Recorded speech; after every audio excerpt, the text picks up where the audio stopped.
Sir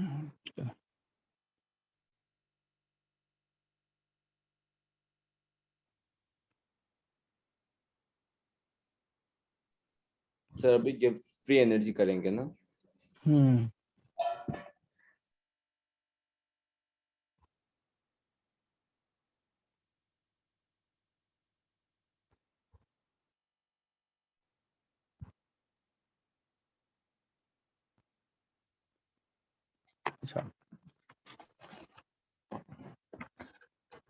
अच्छा, पहले तो ये जानते हैं कि स्पॉन्टेनियस प्रोसेस क्या होता है।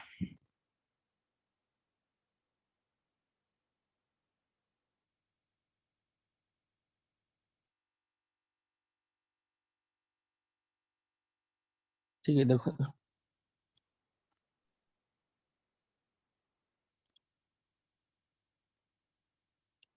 स्पॉन्टेनियस प्रोसेस का मतलब occurs by itself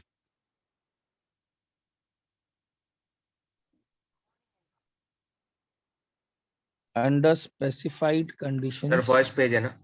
हाँ, ठीक है, without any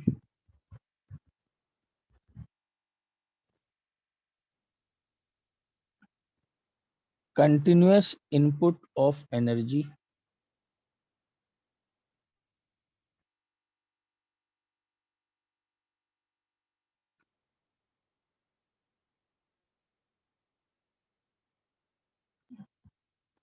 from outside the system।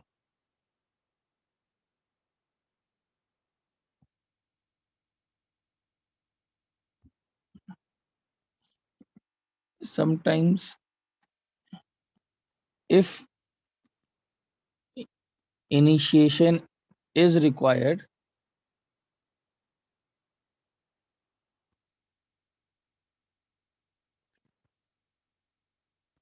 only at the beginning।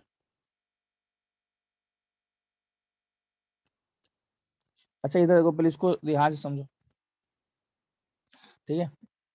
देखो, बहुत ही ये गिब्स फ्री एनर्जी थोड़ा बहुत ही डीप है, ठीक है ना। इनफैक्ट पूरा थर्मोडायनेमिक्स ही है। ट्राई करना, देखना, कहीं डाउट हो तो बोलना। ट्राई तो करूंगा कि समझ में आए, पता नहीं क्यों टफ लगता है, बट ठीक ही है। अच्छा देखो इधर, पहले स्पॉन्टेनियस प्रोसेस का मतलब क्या है यार, जो खुद से हो, ठीक है, या फिर अगर उसको थोड़ा सा अगर होने के लिए थोड़ा इनिशिएशन जरूरत पड़े तो भी, कब ये भी हो सकता है कि हल्का सा इनिशिएशन का जरूरत पड़े, ये भी हो सकता है। लेकिन आपको कंटिन्यूअसली उसको एनर्जी देने का जरूरत नहीं पड़ेगा। एक बार आपने हल्का सा स्टार्ट कर दिया, इनिशिएशन दे दिया बिगनिंग में, उसके बाद वो खुद होते रहेगा without any continuous input of energy from outside the system. ये बहुत इंपॉर्टेंट लाइन है। ये सबको समझ में आया स्पॉन्टेनियस प्रोसेस का मतलब? ठीक है। सर एक अच्छा, बार वापस बताओगे?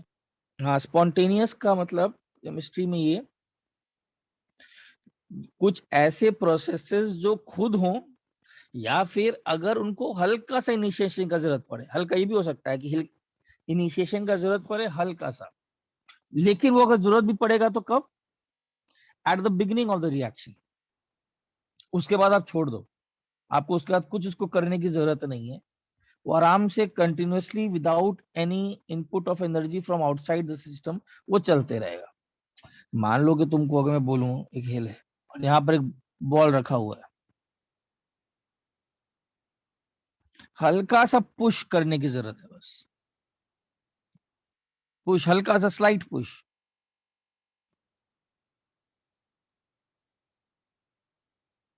और बॉडी क्या करेगा? इसके बाद ये थ्रू आउट नीचे आएगा कि नहीं? Yes sir. तो इस पार्ट को क्या बोलेंगे? देखिए, प्रोसेस बिकम स्पॉन्टेनियस, ठीक है। अच्छा, एक ये देखे होगे, बच्चे में एक टॉय नहीं रहता है जो कि बैटरी वाइंड अप करते हैं स्प्रिंग, उसके बाद वो चलता है कुछ समय तक, है ना, बच्चे के समय, और फिर रुक जाता है।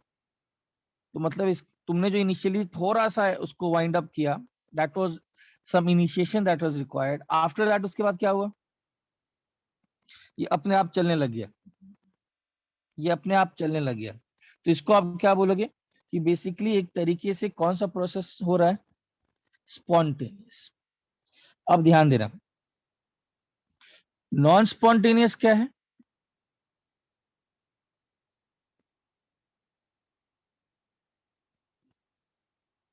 नॉन स्पॉन्टेनियस का मतलब केमिस्ट्री में ये हो गया, it will not occur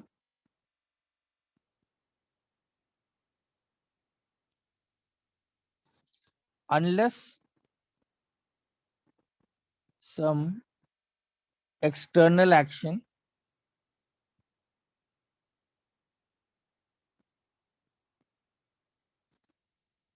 is continuously applied.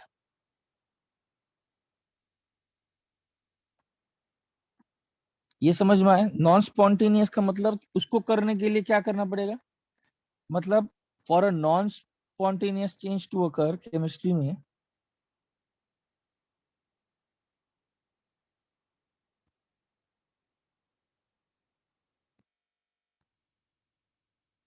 ठीक है, surrounding must supply the system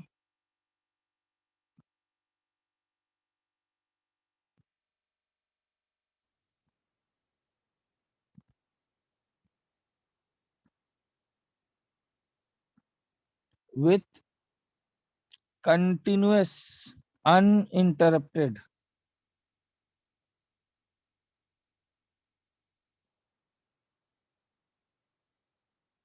input of energy. यहां पर कौन सा टर्म इंपॉर्टेंट है, जैसे कि बॉडी का खुद यहां से ऊपर जाना, ये प्रोसेस क्या है, ये खुद नहीं जाएगा, इसको कंटिन्यूअसली क्या करना पड़ेगा, तुम एनर्जी हाथों में लो कंटिन्यूअस, वो भी कंटिन्यूअस, तब जाकर के ऊपर जाएगा।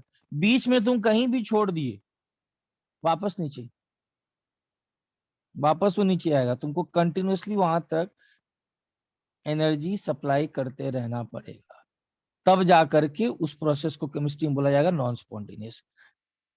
ये क्लियर है?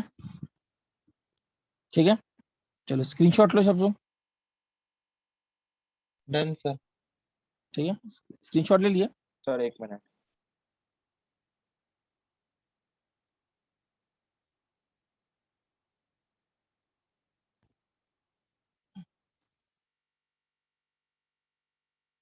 सर हम्म, अगर सर कोई प्रोसेस को करने के लिए रेगुलर इंटरवल में एनर्जी देनी पड़ी तो फिर वो नॉन स्पॉन्टेनियस होगा कि नहीं? रेगुलर इंटरवल मतलब एनर्जी नहीं, तो मतलब फिर से वो हो गया नॉन स्पॉन्टेनियस। Sir okay. हाँ बोलो। सर आयोनाइजेशन जब करते हो वो नॉन स्पॉन्टेनियस होता है ना? आयना, हाँ, उसके लिए एनर्जी देना पड़ता, आप कंटिन्यूअस दे रहे हो, लेकिन कुछ ऐसे भी होते हैं जो HCl का पानी में जाना तुरंत टूट गया, वही बोला, ये बहुत इंपॉर्टेंट है इसमें, कंटिन्यूअस इनपुट हल्का सा अगर इनिशियली आपने दिया और उसके बाद वो नहीं दिया तो स्पॉन्टेनियस प्रोसेस के अंदर आएगा, लगातार देना पड़ रहा है तब जाकर के नॉन स्पॉन्टेनियस है, लगातार। अच्छा इधर देखो ध्यान से, अभी क्लियर हो जाएगा धीरे धीरे, रुको ना।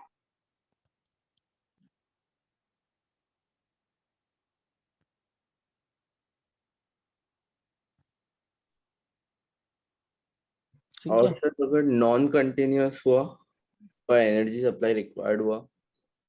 मतलब नॉन कंटिन्यूअस हुआ और एनर्जी सप्लाइड हुआ, इसका क्या मतलब, हो ही नहीं सकता, बस ऐसा केस हो ही नहीं सकता, उसको कभी भी तुम लगातार नहीं दिए तो वापस नीचे आ जाएगा, तो वहां नहीं पहुंचा, इसी को तो नॉन स्पॉन्टेनियस बोलेंगे।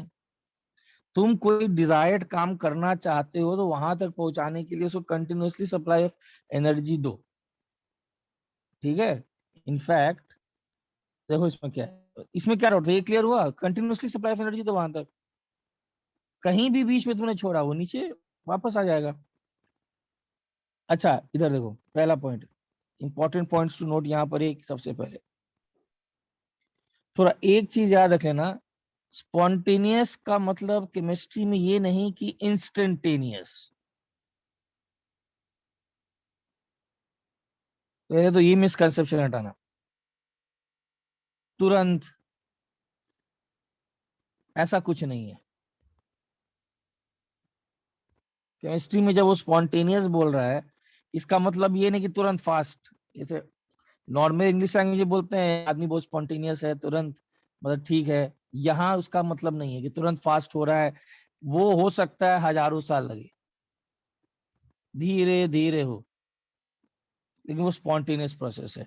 सबसे परफेक्ट एग्जांपल जवान से लेकर बूढ़ा होना, एंट्रोपी। वो एंट्रोपी में तो बाद में जाएंगे। जवान से लेकर बूढ़ा होना, एजिंग, तुम स्पॉन्टेनियस प्रोसेस चल रहा है अपना, समय लग रहा है अपना। आयरन का रस्टिंग, जंग लगना लोहा में, चलता है, ऐसा नहीं है कि वो तुरंत होते हैं वो सब काम, लेकिन चल रहा है, that is a spontaneous process. सबको ये समझ में आएगा? Yes sir. ठीक है। सबसे पहला तो इसका मतलब एक तो ये होता है कि it is does not mean instantaneous. इस स्पॉन्टेनियस सिर्फ ये बताता है कि केमिस्ट्री में स्पॉन्टेनियस होना मतलब ये पॉसिबल चेंज हो सकता है, कितना समय लगेगा that is concern of kinetics, not thermodynamics. Thermodynamics बताता है हम लोग को व्हाट कैन हैपन, काइनेटिक्स बताता है यार कितना समय लगेगा। उसी को 12th में केमिकल काइनेटिक्स पढ़ते हैं। तो देखो दो अलग अलग चीजें हैं, और ये आगे जा करके ये जनरली ऑर्गेनिक में, इनऑर्गेनिक में हर जगह काम आता है। वही बोला मैं, डीप चीजें हैं। दूसरा एक इंपॉर्टेंट पॉइंट है, एक बार हम लोग को मालूम पड़ गया as a chemical engineer, as a chemistry में जान करके, इंजीनियरिंग को क्या है, उसको जैसे कोई केमिकल रिएक्शन से देखना है कि यार ये स्पॉन्टेनियस है कि नहीं। इस स्पॉन्टेनियस मतलब ये खुद होने का टेंडेंसी रखता है, तो क्यों ना इसके एनर्जी को एक्सट्रैक्ट किया जाए, है ना। तो आप पहले डिसाइड करोगे कि आप जो रिएक्शन यूज कर रहे हो स्पॉन्टेनियस तो हो, ऐसा तो नहीं कि खुद ही तुमको उसको एनर्जी देना पड़े और फिर तुम उससे काम करवाओ। बेवकूफी है, हम लोग ऐसा कुछ काम करेंगे, ऐसा कोई रिएक्शन देखेंगे जो स्पॉन्टेनियस है, लेकिन प्रॉब्लम यह है कि थर्मोडायनेमिक्स ये बता देगा स्पॉन्टेनियस है। अब हो सकता है बहुत समय लग रहा हो, तब इंजीनियर्स या केमिस्ट क्या करते हैं, सोचते हैं कोई कैटलिस्ट खोजते हैं जिसमें ये जल्दी हो, ये तुम्हारा काम है। लेकिन हाँ, थर्मोडायनेमिक्स आपको ये बता देगा प्रोसेस स्पॉन्टेनियस है, आप इसका एनर्जी एक्सट्रैक्ट कर सकते हो, इसको अपने आप होने की टेंडेंसी बहुत ज्यादा है। अच्छा, पहले तो बाद में स्पॉन्टेनियस प्रोसेसेस के एग्जांपल देंगे। दूसरा इंपॉर्टेंट पॉइंट, नॉन स्पॉन्टेनियस का मतलब ये नहीं कि प्रोसेस इज इम्पॉसिबल, ये नहीं होता है इसका मतलब। इस नॉन स्पॉन्टेनियस प्रोसेस का मतलब सर प्रोसेस हो ही नहीं सकता क्या, ऐसा एकदम नहीं है। अभी मैंने जस्ट बताया ना, नॉन स्पॉन्टेनियस प्रोसेस को भी कराया जा सकता है। हाँ, कैसे? आपको कंटिन्यूअसली क्या करना पड़ेगा, एनर्जी सप्लाई। सप्लाई करना पड़ेगा। Does not mean that the process is impossible, दोनों में बहुत अंतर है, ठीक है ना। हर बात में बहुत डीप मीनिंग सब छिपा हुआ है। बता नहीं, एक तो स्पॉन्टेनियस का मतलब लगता है सर तुरंत, ये पहला गलती। दूसरा सर नॉन स्पॉन्टेनियस बोल दिए, तो इसका मतलब कि इम्पॉसिबल नहीं, both the processes are possible. तो बेसिक डिफरेंस क्या है, लिख देता हूं, फिर से वही repeat, both the processes are possible but only spontaneous processes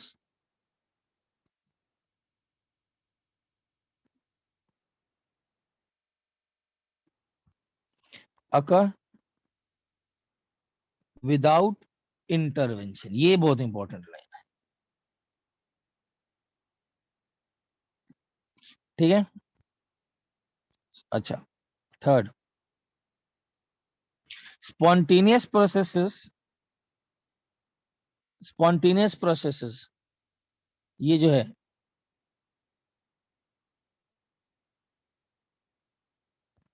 कुछ spontaneous processes बहुत फास्ट भी अकर करते हैं,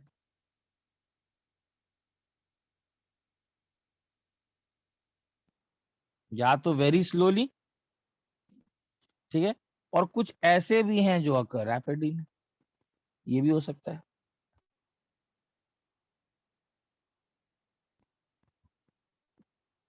ठीक है। अच्छा, एक और अगर एक प्रोसेस को थर्मोडायनेमिक्स बताता है स्पॉन्टेनियस है,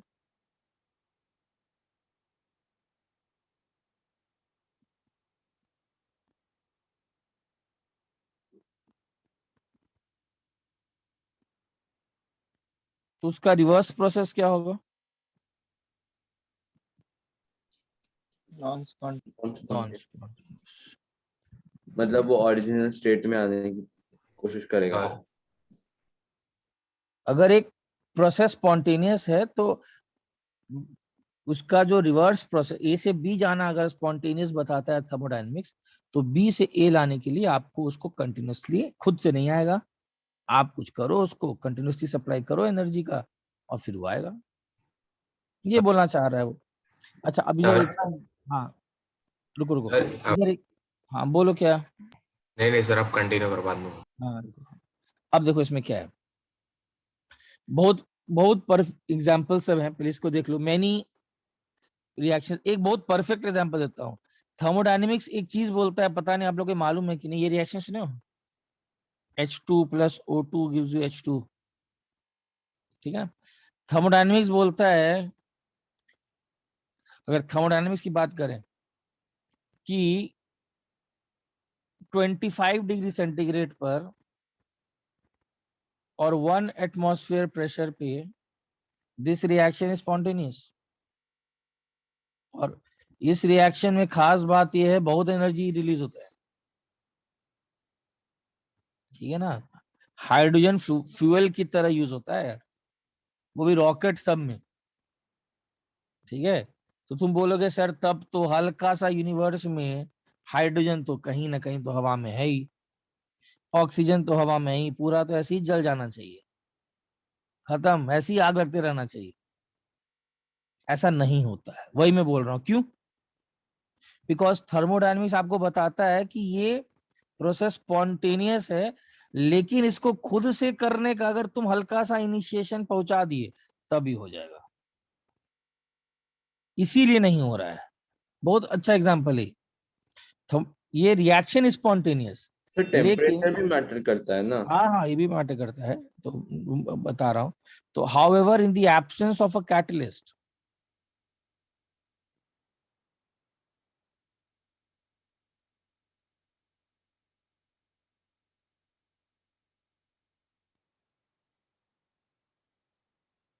और एन इनिशिएटिंग इवेंट,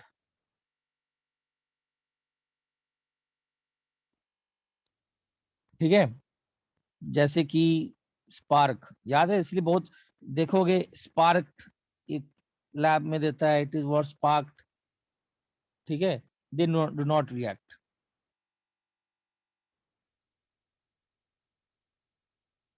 ये रिएक्शन जब तक स्पार्किंग नहीं होगा तब तक ये रिएक्शन काम नहीं करेगा। तो थर्मोडायनेमिक्स हम लोग को सिर्फ ये बताता है कि चेंज इज पॉसिबल। थर्मोडायनेमिक्स क्या बताता है? A particular change is possible, कितना समय लगेगा,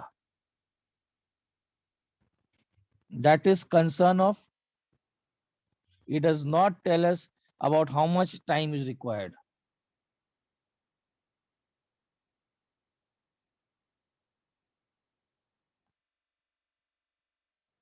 टाइम कितना लगेगा, that is a concern of kinetics. Sir तो कैटलिस्ट जो है वो काइनेटिक्स में डील करता है। हाँ, तुम एक बार तुम एज एन, तुमको एक बार मालूम पड़ गया कि ये स्पॉन्टेनियस है, तब तुम अपना अब दिमाग लगाओ। अगर फास्ट नहीं हो रहा है तो तुम कोई कैटलिस्ट लाओ और तुम उसको स्पॉन्टेनियस प्रोसेस का मजा उठाओ। बेसिकली क्या करना है, हर एक प्रोसेस में एनर्जी तो उसी को एक्सट्रैक्ट करके यार कुछ काम कराना है ना। कोई केमिकल रिएक्शन स्पॉन्टेनियस है, उसमें केमिकल बॉन्ड्स की एनर्जी को रिलीज कराना है, एक बॉडी को हाइट से ऊपर लेकर टरबाइन को नचाना है, ये सब एनर्जीज को ही तो आपको सही से एक्सट्रैक्ट करना है। लेकिन थर्मोडायनेमिक्स आपको ये नहीं बताता है कि जब करने चलोगे तो समय लगेगा। करने चलो तो हो सकता है इस पर्टिकुलर टेम्परेचर पर हो सकता है वो स्पॉन्टेनियस हो, लेकिन जब करने चले गए तो अब लग रहा है 1000 साल, तुम तो तक मर ही गए। वो नहीं बताया थर्मोडायनेमिक्स, वो बोला कि वो तुम्हारा कंसर्न है। अब तुम क्या करो, तुमको उसको उसी पर्टिकुलर टेम्परेचर पे जल्दी कराना हो तो थोड़ा सा कैटलिस्ट खोजो कहीं, है तो ये तुम्हारा काइनेटिक्स काम है। पढ़ेंगे। हाँ तो 12th में आता है ना, time required is the concern of, उसलिए उस चैप्टर का नाम क्या है, काइनेटिक्स ना। काइनेटिक्स। दोनों अब वो टोटली डिफरेंट है। एक काइनेटिक कॉन्सेप्ट, काइनेटिक्स आपको बताएगा मेजर करो रेट ऑफ रिएक्शन, पता लगाओ कितना समय लगेगा। स्पॉन्टेनियस तो है समय, जैसे बहुत इंपॉर्टेंट एग्जांपल है हेबर्स प्रोसेस। कभी अगर ध्यान से देखोगे, आगे पढ़ाऊंगा भी, हेबर्स प्रोसेस में बहुत बड़ा प्रॉब्लम आता है ये थर्मोडायनेमिक्स वर्सेस काइनेटिक्स। तो खैर वो तो आगे का बात है। तो ऐसे प्रॉब्लम्स आते हैं। तो ये हो गया पूरा का पूरा कहानी। पहले तो स्पॉन्टेनियस, तो length of time required is a subject of kinetics, वो थर्मोडायनेमिक्स का, ठीक है। और एक बार थर्मोडायनेमिक्स बता दिया, स्क्रीनशॉट लो, एक बार थर्मोडायनेमिक्स बता दिया व्हाट कैन हैपन, ठीक है, तो तुम क्या करो, अब एक कैटलिस्ट लो, दो टाइम इंटरवल को कम करे, वो तुम्हारा काम है।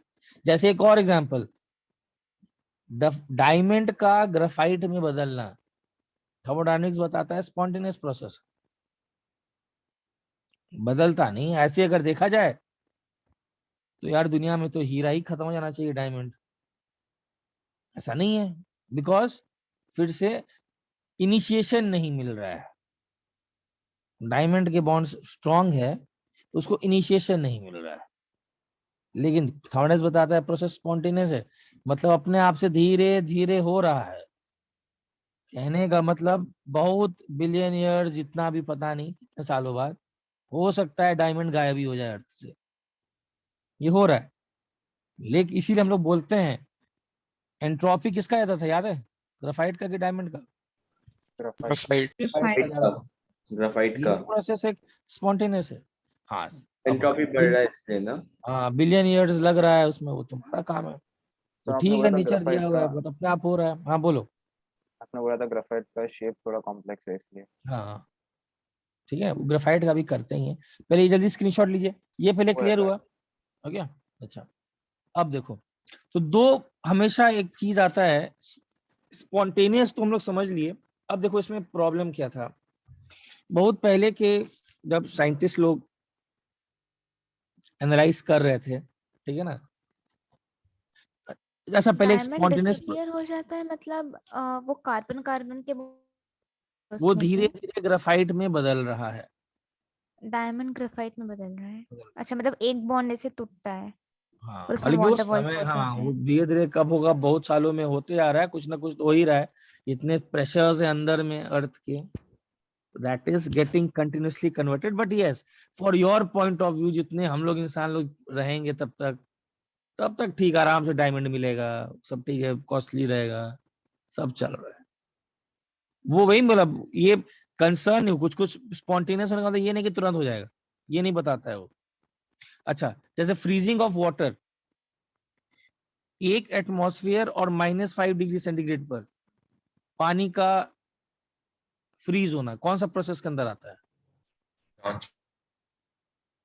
स्पॉन्टेनियस। स्पॉन्टेनियस। तो वो कुछ नहीं करना है तुमको, यहाँ पर बस उस पानी को उठा करके फ्रिज के अंदर डाल दो, उसका तुम वहां पर बैठ करके देखना नहीं, वो आराम से हो रहा है।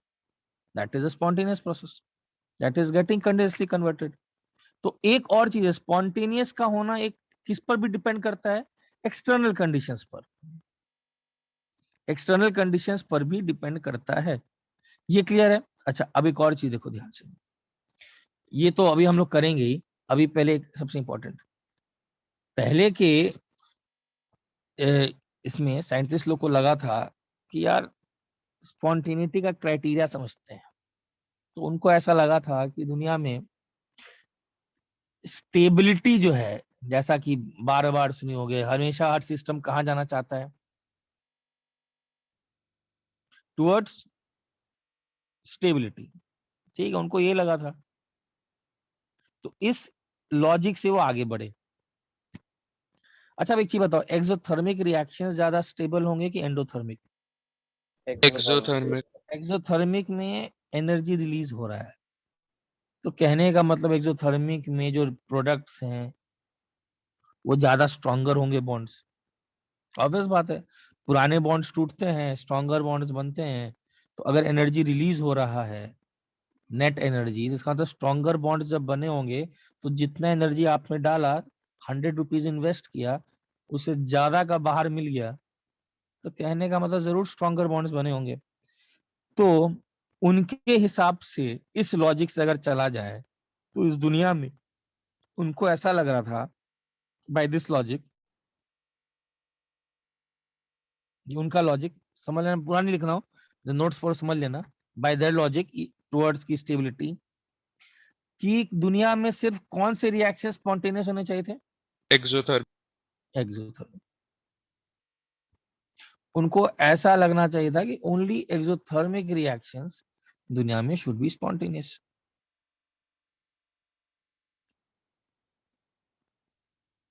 बिकॉज उनको क्या लगता था, सिस्टम जाना चाहेगा, हमेशा एक रिएक्शन चाहेगा अनस्टेबल से स्टेबल की तरफ जाए।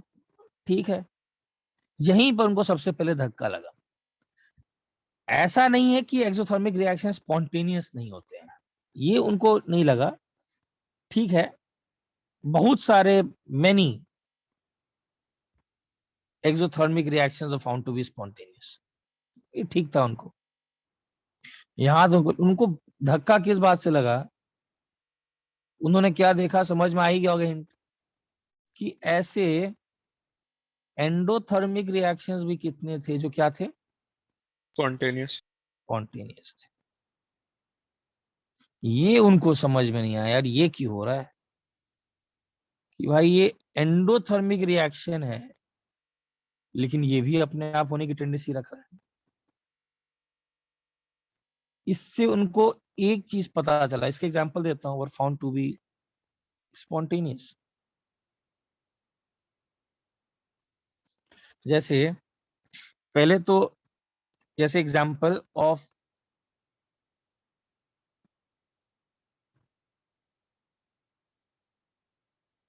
ये एक एक्सोथर्मिक रिएक्शन है, जनरली कंबशन रिएक्शन एक्सोथर्मिक ही होते हैं, स्पॉन्टेनियस है।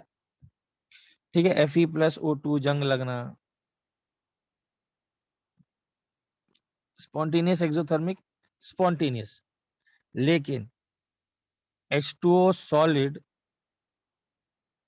से H2O लिक्विड में बदलना temperature greater than 0 degree centigrade, ये एक एंडोथर्मिक प्रोसेस। लेकिन आइस को उठा करके बाहर रख दो, ये अपने आप होगा।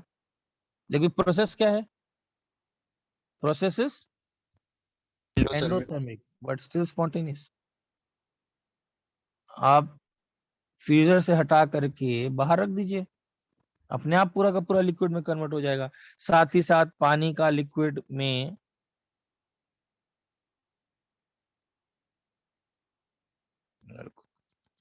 एक और एग्जांपल देते हैं, NH4NO3 अमोनियम नाइट्रेट,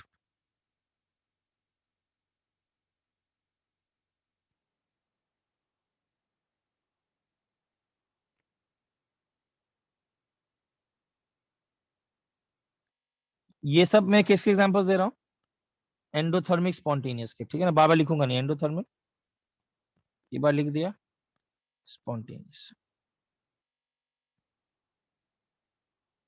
ठीक है, इसका होना N2O5, मतलब ये तुमसे याद नहीं रखना है, पूछेगा नहीं तुमसे, मैं एग्जांपल्स दे रहा हूँ। ठीक है ना, याद ऐसे तो कोई बता सकता जस्ट देख करके कि क्या होगा सर। ठीक है,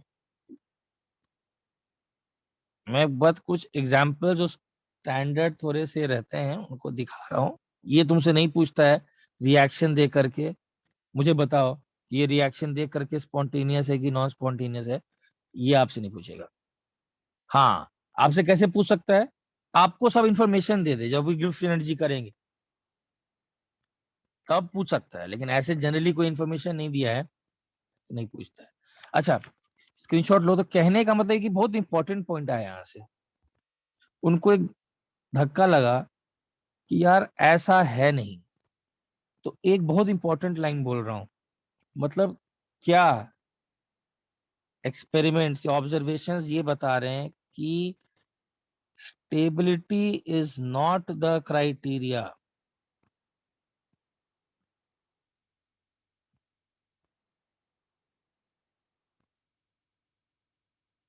for deciding what? For deciding? Sir ये सारे एंडोथर्मिक स्पॉन्टेनियस है ना? हाँ स्पॉन्टेनियस, मतलब जस्ट एग्जांपल दे दिया है, जस्ट पूछता नहीं है। पूछेगा आपको कब, जब आपको डेटा दे देगा, डेटा देकर पूछ सकता है। डेटा दे दिया, हाँ बताओ गिब्स फ्री एनर्जी निकालो बताओ, तो ऐसे देखकर नहीं पूछता है, ठीक है। For deciding the spontaneity of a reaction, देखो ये भी एक बहुत इंपॉर्टेंट लाइन, कहने का मतलब पता नहीं कहाँ से, खैर होता है बच्चे के दिमाग में बैठ जाता है हमेशा कि यार प्रोडक्ट स्टेबल है तो बनना चाहिए, ऐसा कुछ नहीं है, कुछ नहीं। स्टेबिलिटी क्राइटेरिया नहीं है खुद ब खुद रिएक्शन का स्पॉन्टेनियस होने का, सर तो not the exothermic sole criteria. Criteria क्या है अब देखेंगे, लेकिन stability is not the sole criteria. Screenshot लो। सर तो हाँ बोलो। एक्सोथर्मिक प्रोसेसेस भी नॉन स्पॉन्टेनियस हो सकते हैं। हाँ हो सकते हैं। सर हाँ बोलो। आपने जो टॉप पे ब्लू में जो एग्जांपल लिखा है freezing of water, hmm. Sir उसके अंदर हम लोग को जो कंडीशन थी वो ये है, वो हाँ यस। इंस्टेंटली सर मेंटेन रखनी पड़ेगी तब भी आइस में रहेगा ना, मींस H2O। अगर मींस ये जितनी कंडीशंस आपने दी हुई है कि टेम्परेचर इतना और रहना, हाँ सर तो वो हमें कांस्टेंट रखना पड़ेगा ना वो हाँ स्टिक मतलब के लिए। हाँ ये हाँ वो सर ठीक है, तो माइनस नॉन फाइव। स्पॉन्टेनियस होना चाहिए ना। नहीं नहीं नहीं, अरे टेम्परेचर जो है उसकी बात नहीं किया जा रहा है, वो तो नॉर्मल अपना -5 डिग्री सेंटीग्रेड पे फ्रीजर के अंदर एनवायरनमेंट पहले से है, सराउंडिंग मेंटेन कर दिया गया, उसके अंदर डाल दो। वो कंटिन्यूअस थोड़ी ना है supply of energy, temperature constant रखना। So temperature is not a factor of. नहीं नहीं नहीं, टेम्परेचर इज नॉट की, अरे फ्रीजर के अंदर ऑलरेडी ऑटोमेटिकली 0 से लेकर के लोअर टेम्परेचर मेंटेन्ड है, तो उस प्रोसेस सिस्टम इसको मान लो, सिस्टम पानी का सिस्टम मान लो, पानी को सिस्टम मान लिए तुरंत फ्रीज कर जाएगा, तो ये पानी अगर है तो ये प्रोसेस स्पॉन्टेनियस हो गया। ये क्लियर है? और सर अच्छा इधर हेबर्स प्रोसेस जो रहेगा वो, हाँ उस पे जाएंगे बाद में, पहले उसमें भी हेबर्स प्रोसेस में भी मत उतना ही करो। और सर इलेक्ट्रोलिसिस भी नॉन स्पॉन्टेनियस है ना। Electrolysis carrying out of a, हाँ नॉन स्पॉन्टेनियस है, मतलब बेसिकली जो अगर तुमको बैटरी वापस ये करना है, चलाना है, तब तो वो तुम बेसिकली एक नॉन स्पॉन्टेनियस प्रोसेस करा रहे हो। दो रिएक्शंस होते हैं, गैल्वेनिक सेल और एक इलेक्ट्रोलाइटिक सेल, एक होता है नॉन स्पॉन्टेनियस, ठीक है। अच्छा नेक्स्ट इस पर आओ, देखो अभी उस पे आगे आगे मत सोचो यार, तुम्हें ज्यादा सोचता है तो उसमें फिर थोड़ा सा कहीं कहीं मुझे भी गैप्स में बोलना पड़ जाता है, ठीक है। अभी आएगा धीरे धीरे, रुको ना। अच्छा एक चीज बताओ फिर, कंडीशन फॉर स्पॉन्टेनिटी फिर है क्या? ये हम लोग कर चुके हैं एंट्रोपी वैसे। इंक्रीज होगा किसका एंट्रोपी? तो प्रोडक्ट्स का ज्यादा होगा रिएक्शन से। नहीं ये कहाँ किए थे, ये नहीं किए थे। बताओ क्या था कंडीशन फॉर स्पॉन्टेनिटी? So अरे ये तुमने process किए should थे। be irreversible. Irreversible processes are spontaneous, अरे ये हम लोग नहीं, ध्यान नहीं दिया तुम लोग। जितने सारे गैसेस के एक्सपेंशन लिए थे यार, ध्यान देना, किसी भी स्पॉन्टेनियस प्रोसेस में जो एंट्रोपी चेंज है यूनिवर्स का, greater than 0. ये इंपॉर्टेंट कंडीशन है।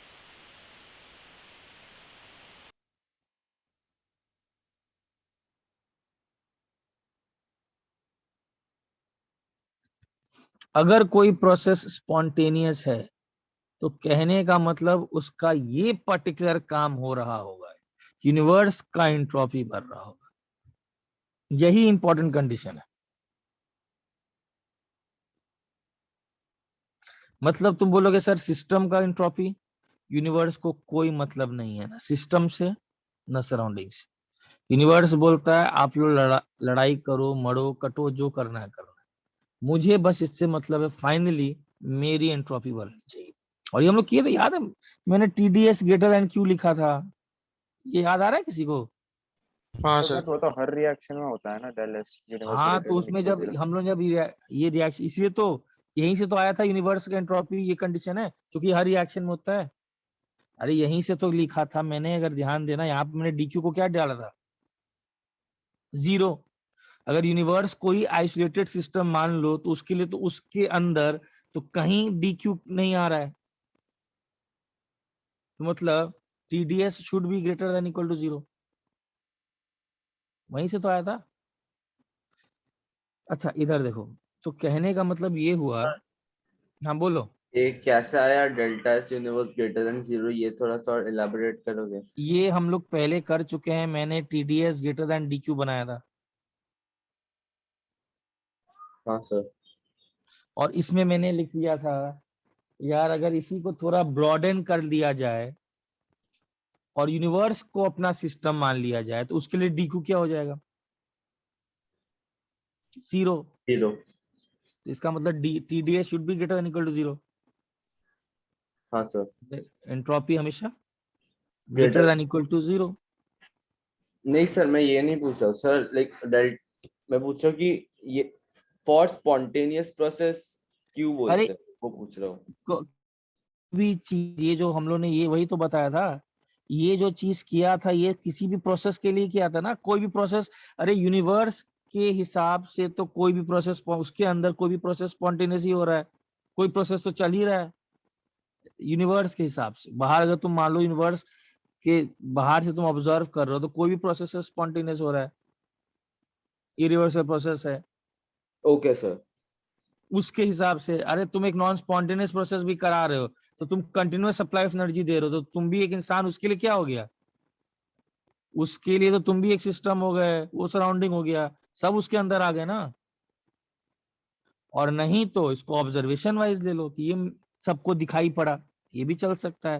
प्रूव मत करो, अगर तुमको इसको ऑब्जर्वेशन लेना है तो भी चलेगा, बिकॉज लॉ से ही आया है और लॉस तो ऑब्जर्वेशनल होते हैं। तो कहने का मतलब कोई भी स्पॉन्टेनियस प्रोसेस है तो ये टर्म एंट्रोपी फाइनली जरूर 0 होगा, ग्रेटर देन 0 होगा। रिवर्सिबली कराया जाएगा तो वही क्या हो जाएगा? Equal to 0। और याद इसमें बहुत सारे क्वेश्चंस किए थे, कहाँ डाउट हो रहा है? हम लोग ने निकाला भी था, मैंने 2 केसेस बताए थे, एक याद है, एक मैंने बताया था इरिवर्सिबल, सॉरी एक कौन सा बताया था, एडियाबैटिक फ्री एक्सपेंशन, हाँ सर। उसमें निकाला था एंट्रोपी चेंज ग्रेटर देन 0 आ रहा था। एडियाबैटिक है तो इस सराउंडिंग को तो मिला नहीं होगा एंट्रोपी, तो 0 था। उसके बाद हम लोग ने बताया था वो हीट वाला, एक एग्जांपल लिया था मैंने, इसलिए बताया था हीट से कोल्ड, उसका भी मैंने एंट्रोपी चेंज निकाला था, वो भी आपको पॉजिटिव आया था। तो कोई भी प्रोसेसेस वो हमेशा स्पॉन्टेनियस है, जैसे कि पानी का वाटर से लिक्विड क्यों हो रहा होगा? अब हम लोग ये बोल सकते हैं -5 डिग्री सेंटीग्रेड पर जरूर जितना का एंट्रोपी, सॉरी जितना का एंडोथर्मिक प्रोसेस होगा, एंडोथर्मिक प्रोसेस मतलब क्या? सराउंडिंग का एंट्रोपी कम, लेकिन जरूर जब सॉलिड से लिक्विड में गया होगा तो सिस्टम का एंट्रोपी बढ़ा होगा। और जरूर ये सॉलिड से लिक्विड में जाने का जो एंट्रोपी है -5 डिग्री सेंटीग्रेड पर ओवरकम कर गया होगा। किसको ओवरकम कर गया होगा? जो ये आपने एनर्जी अंदर से लिया है सराउंडिंग से, सराउंडिंग की एंट्रोपी कम हुई है, लेकिन ओवरऑल यूनिवर्स की एंट्रोपी बड़ी होगी, तभी ये freezing of water becomes a spontaneous reaction. सबको यहाँ तक क्लियर है? Yes sir. ठीक है। अच्छा इधर देखो ध्यान से,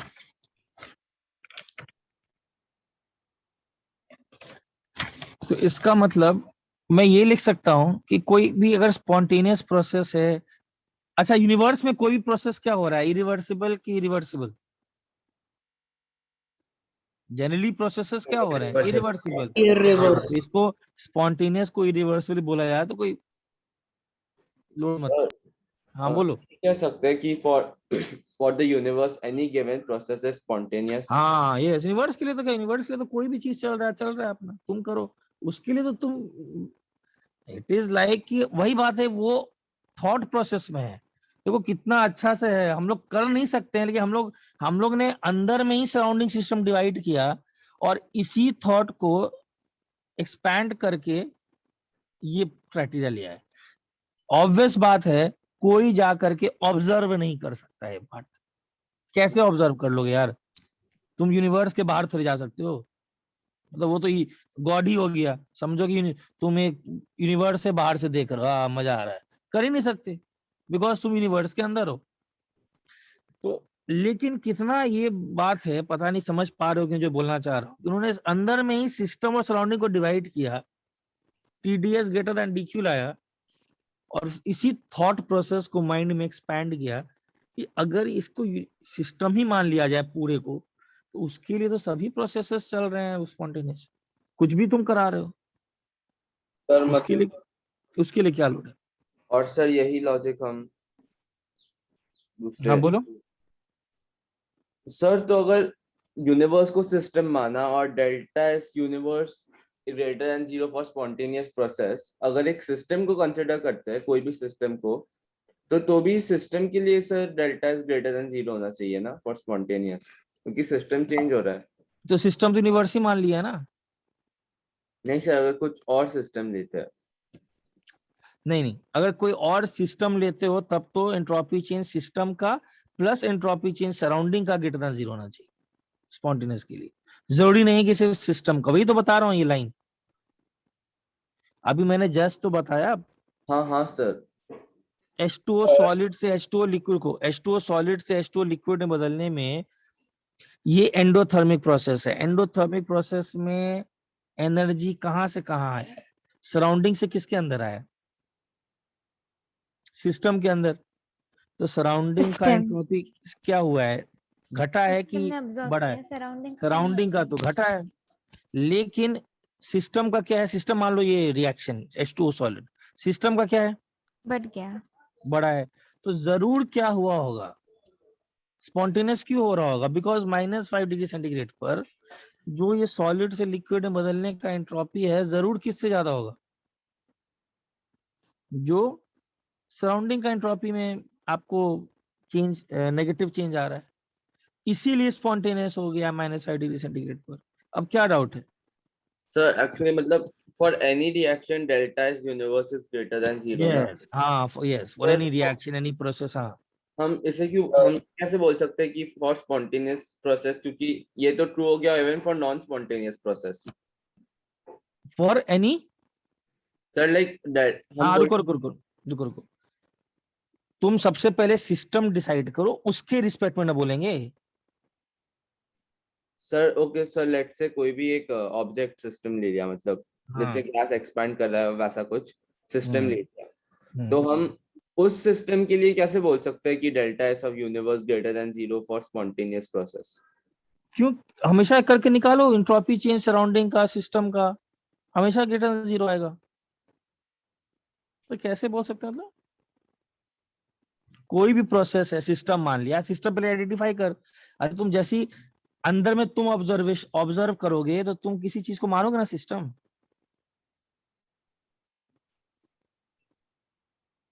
माने, एंट्रोपी निकालो, यूनिवर्स का एंट्रोपी निकालो केमिकल रिएक्शन के बाद सराउंडिंग का, तो हमेशा ग्रेटर देन 0 आएगा।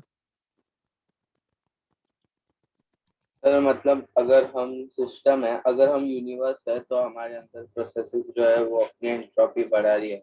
हाँ, अपनी एंट्रोपी बढ़ा रही है, एंट्रोपी यूनिवर्स का कंटिन्यूअसली बढ़ रहा है, ये बोलने का मतलब। ठीक है, तुम बॉडी को ऊपर से लेकर के यहाँ तक लाए यार, तुमने मस्कुलर बॉडी का यूज किया, उसके अंदर एनर्जी का यूज किया, केमिकल बॉन्ड्स टूटे, एनर्जी रिलीज हुआ सराउंडिंग में, वो भी तो है। तुम यूज किए अपने बॉडी का, तो बॉडी के अंदर मसल है, मसल की एनर्जी यूज किए, वो टूटे, कुछ भी हुआ, बायोकेमिस्ट्री रिएक्शन हुआ, अंदर में रिएक्शंस गए, नेट यूनिवर्स का एंट्रोपी बढ़ा है, उससे तो कोई मतलब नहीं है। सर पर ये तो नॉन स्पॉन्टेनियस हुआ ना। हाँ तो ये इसलिए block यूनिवर्स के वाला। हिसाब से ना, यूनिवर्स के हिसाब से तो हो गया ना। अब अरे यार जब तुम करोगे यूनिवर्स के, इसे तो बोला, अब जब तुम करोगे कोई चीज, तुम तो यूनिवर्स बन नहीं सकते ना, तुम यूनिवर्स नहीं बन सकते। ये वही तो मैं बोल रहा हूँ, थॉट प्रोसेस है ना यार ये। यूनिवर्स के हिसाब से तो बोला कि है any reversal process that is acting, उसमें एंट्रोपी बढ़ रहा है, ये बस समझना है। अब तुम यूनिवर्स हो क्या? हम यूनिवर्स बन सकते हैं क्या सर आप में से कोई? सर तो आप डाउट जब हाँ बोलो। सर डाउट ये है कि हमने लेट्स से पहले यूनिवर्स को सिस्टम कंसिडर किया और हम्म फिर यूनिवर्स के रिलेटिव हर रिएक्शन स्पॉन्टेनियस होएगा, तो हम हम्म यूनिवर्स अगर सिस्टम है तो बोल सकते हैं for any reaction for delta any process process which is occurring in the universe, entropy will increase, ये बोल सकते एंट्रोपी हैं। इंक्रीज। और यस, यूनिवर्स के लिए हर रिएक्शन स्पॉन्टेनियस है, तो फॉर एनी स्पॉन्टेनियस रिएक्शन मान लो रिएक्शन कोई नॉन स्पॉन्टेनियस भी है तो उसको तुम कंटिन्यूअसली सप्लाई किया एनर्जी, यूनिवर्स के हिसाब से सोच रहे हो, उसको कंटिन्यूअसली सप्लाई किया एनर्जी, तो उसमें भी तो कुछ एंट्रोपी सराउंडिंग का या इसमें गया होगा। हाँ सर। सर ओवरऑल फिर से डाउट है हाँ कि बोलो। यही लॉजिक हम कोई भी सिस्टम के लिए क्यों अप्लाई कर सकते हैं कि delta S of universe will be greater than zero. हम लोग सिस्टम के लिए अप्लाई कहाँ कर रहे हैं? सिस्टम के लिए तो हम तो मतलब सिस्टम के लिए तो हम लोग ये अप्लाई कर रहे हैं ना, बिकॉज So सिस्टम any के लिए इसलिए अप्लाई कर रहे हैं बिकॉज वो भी तो यूनिवर्स के अंदर ही है। अरे ये बोल सकते हैं कोई भी प्रोसेस हो रहा है यूनिवर्स के अंदर, इरिवर्सिबल प्रोसेस, तो उसका जो एंट्रोपी यूनिवर्स का बढ़ रहा है, ये क्लियर है। हाँ सर। तो वही बोल रहा हूँ, कोई भी अगर रिएक्शन सिस्टम तुम आइडेंटिफाई कर दिए, अगर ये प्रोसेस हो रहा है तो एंट्रोपी सिस्टम का प्लस सराउंडिंग का should be greater than zero. मुझे समझ ही नहीं आ रहा तुम्हारा डाउट, इसमें कहाँ फंस रहे हो तुम, कहाँ डाउट आ सर रहा तो है कौन तुमको? से कंडीशंस पे नॉन स्पॉन्टेनियस होगा? कौन सा चीज? अभी कोई वो आ भी रहे हैं यार इसमें, कोई भी उसमें आ रहे हैं। प्रोसेस। प्रोसेस। हाँ हाँ बता रहा हूँ, आने दो दोस्त पर, आने दो उस पर, गिब्स की एनर्जी वही बताता है, ठीक है वही बता रहा है। तुम अभी ये जान लो, तुमने कोई सिस्टम डिसाइड किया, कोई सराउंडिंग डिसाइड किया, तो हम लोग बोल सकते हैं एनी स्पॉन्टेनियस प्रोसेस, ये वैल्यू ग्रेटर देन जीरो होना चाहिए। ये क्लियर है? ये लिख सकता हूँ? बोले यहीं से स्टार्ट करते हैं। अच्छा, आज ब्रेक नहीं किया हूँ, कुछ दाना। एंट्रोपी चेंज ऑफ सराउंडिंग क्या लिख सकते हैं बताओ तो? अच्छा पापा मान कुछ लो, मत बनाओ पनीर का। नहीं नहीं, तुम कुछ मत बनाओ प्लीज। पनीर का हम बनाने वाले, तुम मत। और किसी का माइक था। पनीर बना रहा है यार। अच्छा इधर देखो, अब इधर ध्यान देना। Consider a system in thermal equilibrium with its surroundings.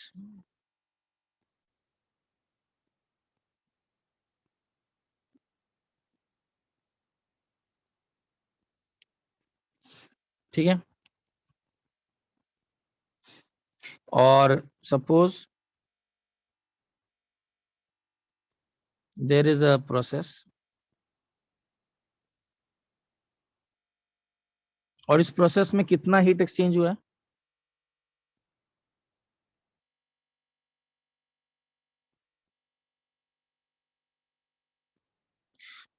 Considering, ये भी एक इंपॉर्टेंट पॉइंट है, no work other than PV work. बताऊंगा इसका क्या मतलब है, फिर ध्यान से सुनो, पहले चीजें सुनो ध्यान से, अपने आप की हो जाएगी। स्पॉन्टेनियस प्रोसेस है तो मैं क्या लिख सकता हूं?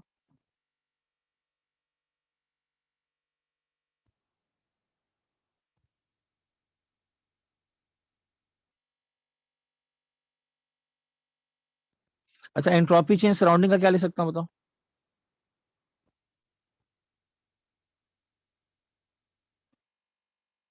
Minus D Q of system by T लिख सकता हूं ये क्लियर है? Yes sir. मतलब मैं लिख सकता हूं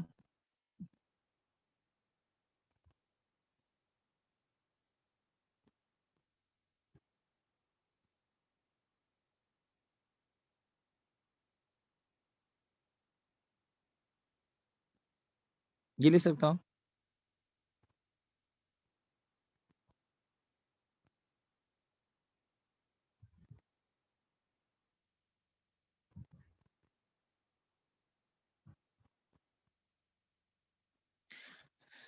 ये ठीक है, जल्दी नोट के स्क्रीनशॉट लीजिए। अब इसमें कुछ चीजें करते हैं, स्क्रीनशॉट लो पहले।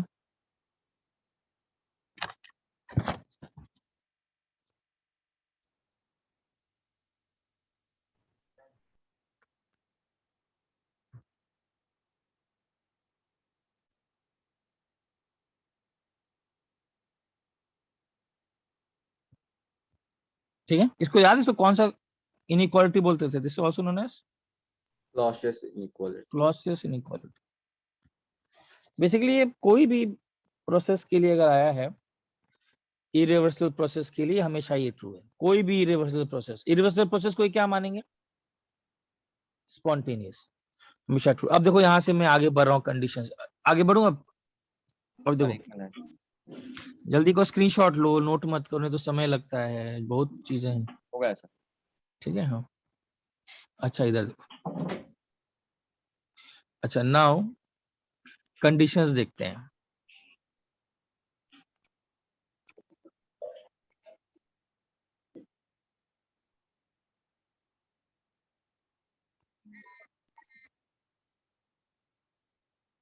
कोई भी इरिवर्सिबल प्रोसेस है, उसके लिए हम लोग लिख दिए क्या कि TDS should be greater than equal to DQ for any irreversible process, मतलब स्पॉन्टेनियस प्रोसेस। अच्छा चलो पहला, चलो मान लो कि पहला कंडीशन कांस्टेंट वॉल्यूम पे लेते हैं, वॉल्यूम इज कांस्टेंट। तो इसी में under this condition constant volume में क्या लिख सकता हूँ? Condition of TDS should be greater than equal to DU लिख सकता हूँ। ये क्लियर है?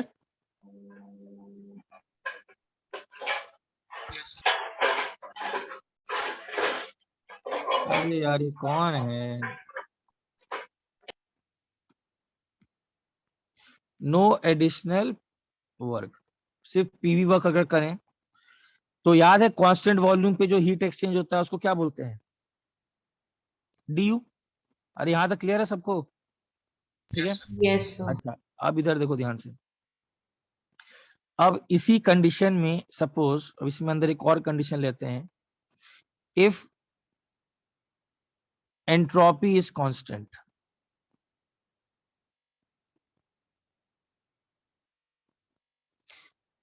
तो इरिवर्सिबल प्रोसेस, स्पॉन्टेनियस प्रोसेस का कंडीशन क्या हुआ? 0 should be greater than equal to DU। मतलब ये लिख सकता हूं DU less than equal to 0। ये कंडीशन कब आया हम लोग को? कांस्टेंट मतलब हाँ, इसको ऐसे सबस्क्रिप्ट डाल देते हैं, बेटर होगा DU। कौन कौन से कंडीशन आए? एक तो ये पूरा का पूरा किस कंडीशन के अंदर चल रहा है?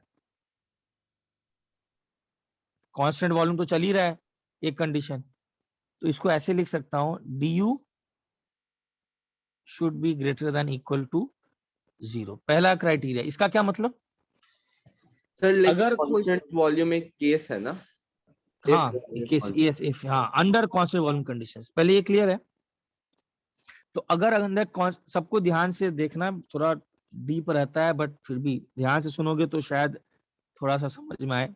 बाद में पढ़ाई तो करना पड़ता है थर्मोडायनेमिक्स को। इसका क्या मतलब है कि अगर कोई स्पॉन्टेनियस प्रोसेस हो रहा है और आप सिस्टम की एंट्रोपी कांस्टेंट रखते हो और वॉल्यूम भी कांस्टेंट रखते हो, तब स्पॉन्टेनियस होने का एक ही कंडीशन है, क्या? कि इंटरनल एनर्जी सिस्टम का क्या होना चाहिए? प्रोसेस में घटना चाहिए। फिजिकली इसको कैसे एक्सप्लेन कर सकते हैं? फिजिकली को बता सकते हैं? एक्सोथर्म खुद सोचो, फिजिकली सोचो ध्यान से। अगर एंट्रोपी कांस्टेंट है तो सिस्टम का एंट्रोपी चेंज हो रहा है कि नहीं चेंज हो रहा है? नहीं चेंज हो रहा है। और तुमको स्पॉन्टेनियस प्रोसेस लगाना है, तो अगर तुमको, इसका मतलब जरूर एनर्जी रिलीज, सराउंडिंग का एंट्रोपी क्या होना चाहिए? बढ़ना चाहिए, क्योंकि स्पॉन्टेनियस प्रोसेस का कंडीशन ये TDS ग्रेटर देन DQ से आ रहा है पूरा, तो अगर प्रोसेस को स्पॉन्टेनियस रखना है और आपने एंट्रोपी सिस्टम का कांस्टेंट रख दिया है, मान लो, तो आप ये बोलना चाह रहे हो कि एंट्रोपी सिस्टम का तो चेंज कर नहीं रहा है।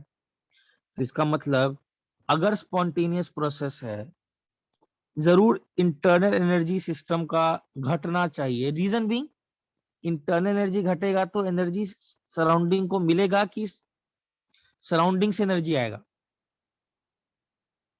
एनर्जी सराउंडिंग को मिलेगा, है ना। 100 जूल से मान लो 50 जूल पे जाएगा,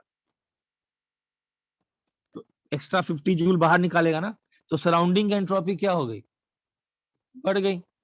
तो हम लोग ने वही सेम काम कर लिया, सिस्टम का एंट्रोपी प्लस यूनिवर्स का entropy has to be greater than equal to 0 आ रहा है। सबको समझ में आया क्या बोला? तो फिजिकल इंटरप्रिटेशन थोड़ा सा फिर से बताओगे आप?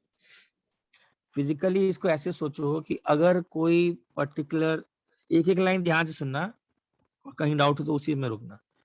फिजिकल इंटरप्रिटेशन ये बोल रहा है कि अगर कोई सिस्टम को आप कांस्टेंट एंट्रोपी रखे हुए हो और आप उसका वॉल्यूम भी चेंज नहीं करने दे रहे हो, then the only condition for a spontaneous process is, वो सब प्रोसेसेस स्पॉन्टेनियस होंगे जहां पर इंटरनल एनर्जी सिस्टम का लेस देन 0 है। क्यों? फिजिकली क्या हो रहा होगा? एंट्रोपी सिस्टम का तो चेंज कर नहीं रहा है। Why? Because I have kept that condition, it is constant. ठीक है, ये एंट्रोपी सिस्टम का होता है, याद है ना, डीएस ऑफ सिस्टम है सर सिस्टम। तो बेसिकली कह रहे हैं कि जो एनर्जी रहेगी आफ्टर रिएक्शन वो कम हो जाएगी। हाँ, ये बोलना चाहिए रिएक्शन के बाद कोई भी प्रोसेस हो रहा है, हम लोग रिएक्शन की बात करेंगे, चलो ठीक है। तो आफ्टर कोई भी प्रोसेस जरूर इंटरनल एनर्जी कम होना चाहिए। क्यों? बिकॉज अगर इंटरनल एनर्जी कम होगा तो रिएक्शन कहाँ से कहाँ मतलब प्रोसेस कहाँ से कहाँ जाएगा? पहले ज्यादा एनर्जी था इंटरनल, बाद में कम होगा, तो एक्स्ट्रा एनर्जी क्या करेगा? किसको मिलेगा? सराउंडिंग को। और सराउंडिंग को एनर्जी मिलेगा तो उसकी एंट्रोपी क्या होगी? बढ़ेगी। तो हम लोग ने वही पॉइंट प्रूफ कर दिया ना कि delta S of system plus delta S of universe should be greater than equal to 0, जो आ रहा है for a spontaneous process. Clear है सबको कि फिर से यस एक्सप्लेन सर। करूं? पर du इक्वल टू 0 वाला केस में क्या होगा? वो बताते हैं, दैट इज इक्विलिब्रियम केस। पहले इक्वल टू 0 वाला केस हटाते हैं, ठीक है ना, उसको बताऊंगा लास्ट। और यहीं से थर्मोडायनेमिक्स में धीरे धीरे मैं इक्विलिब्रियम में पहुंच जाऊंगा। बस इसलिए बोल रहा हूँ, ये हम लोग वर्ड्स में जा रहे हैं, यहीं से मैं यूज करते करते सीधा इक्विलिब्रियम कब पहुंचूंगा वो तुम्हारे ऊपर है, समझ पाओ तो सीधा इक्विलिब्रियम पे जाना स्टार्ट कर दूंगा। क्लियर है? दूसरा कंडीशन, इसको लिख दूं कि फिजिकल इंटरप्रिटेशन समझ में आ जाएगा? लिख सकते हो। लिख दूं क्या? जल्दी लिख लो। If the entropy and volume of system are constant, जल्दी लिखना, स्क्रीनशॉट लेना यार, मुझे अगर जल्दी करना है तो, then the internal energy must decrease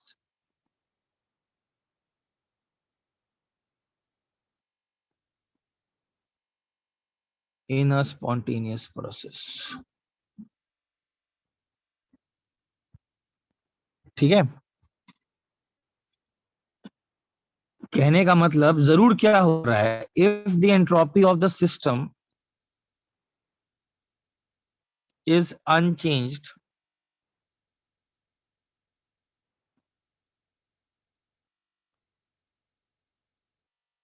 then there must be an increase in entropy of the surrounding।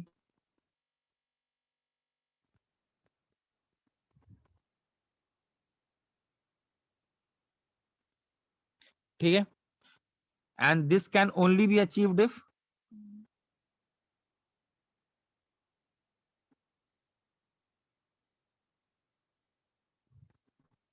the energy of the system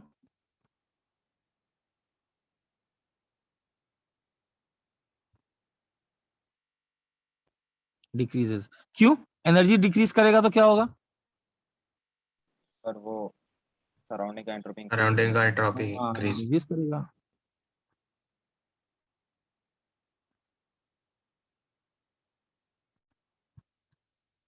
ठीक है।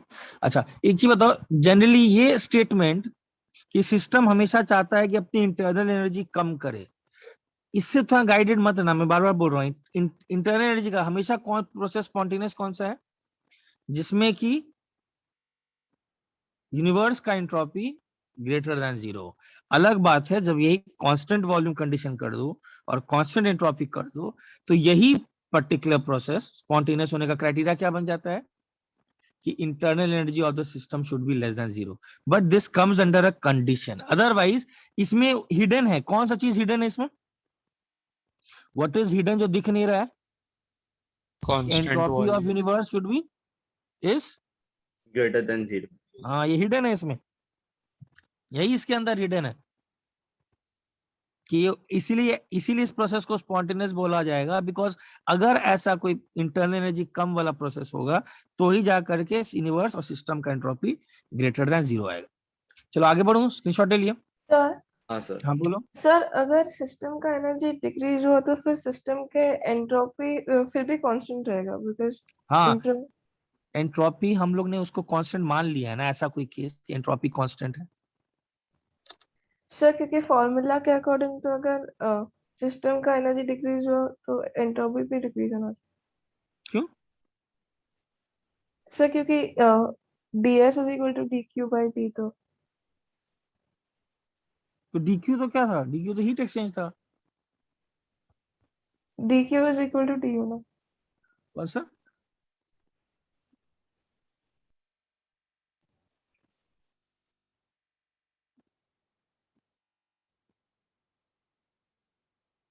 नहीं समझा, फिर से बोलो। सर हमने इधर dq एंड du को इक्वल लिया ना हम्म। सर, तो ds is equal to dq by t, तो फिर अगर dq कम हो रहा है तो फिर du भी तो कम होना चाहिए, so entropy of system should decrease right. अगर डी कौन सा क्या हो रहा है? अगर डी सर वो बोल रही है कि dq should be ds should be equal to dq by t for the system। तो और dq नेगेटिव है इसलिए entropy of system should be decreasing. Yes sir. ये तो गलत फॉर्मूला हो गया ना सर। नहीं रुको रुको, कहीं गलत तुम लोग। D Q is equal to तुम लोग का क्या? डी यू, ये हाँ इस प्रोसेस में अंडर कांस्टेंट वॉल्यूम प्रोसेस। और तुम क्या बोल रहे हो? D S is equal to D Q by T, this is under a constant volume. देखो सर ये तो रिवर्सिबल प्रोसेस के लिए ना। ये तो रिवर्सिबल के लिए है ना। रिवर्सिबल के लिए वैलिड है ना। हाँ तो क्या ओके है? Sir, yes. ये तो मैं तो कोई रिवर्सिबल प्रोसेस की बात कर रहा हूँ ना। हाँ वही तो रिवर्सिबल के लिए वैलिड है। ये क्लियर है? अच्छा इधर देखो ध्यान से, मान लो इसी में अगर मैं कंडीशन लगाऊं कि मुझे इंटरनल एनर्जी कांस्टेंट रखना है,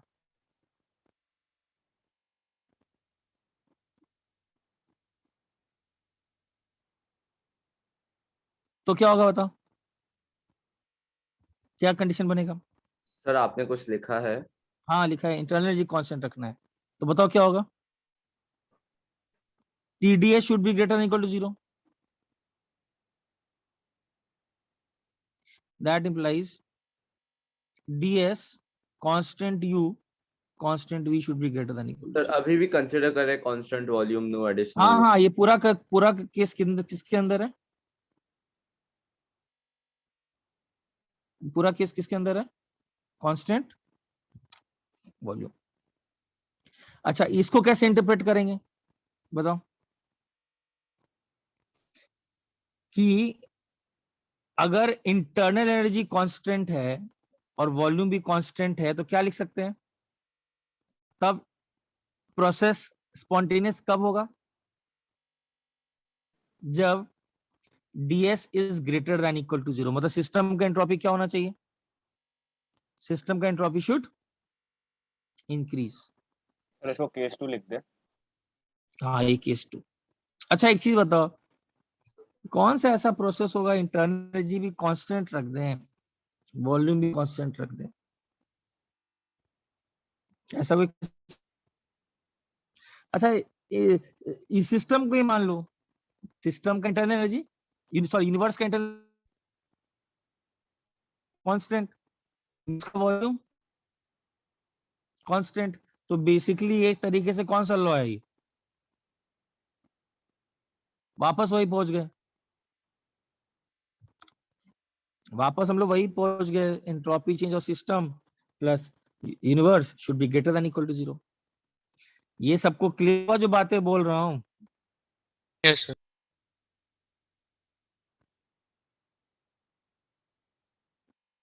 फिर से स्क्रीनशॉट ले लिया सब लोग? कुछ बोल नहीं रहे हो, मैं समझ में नहीं आ रहा कि सर आप आगे एक बार बढ़ने फिर के से बोल स्क्रीनशॉट ले सकते लिया? हो, आपका वॉइस थोड़ा क्रैक हो रहा था।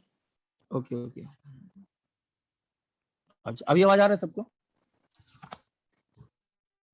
हाँ सर। आवाज आ रहा है ना? मैं ये बोल रहा हूँ कि दो कंडीशंस है, इसको फिजिकली इंटरप्रेट करो। पहला कंडीशन क्या बोलता है फिजिकल इंटरप्रिटेशन? पहला कंडीशन बोल रहा है कि अगर एंट्रोपी को कांस्टेंट रखना है, किसी भी इरिवर्सिबल प्रोसेस अगर करा रहो, एंट्रोपी को कांस्टेंट रखना है, तो इसका मतलब तुम, और वॉल्यूम भी कांस्टेंट रखना है, तो स्पॉन्टेनियस प्रोसेस तभी हो सकता है जब इंटरनल एनर्जी सिस्टम का less than equal to 0। Clear है? दूसरा, यस। अगर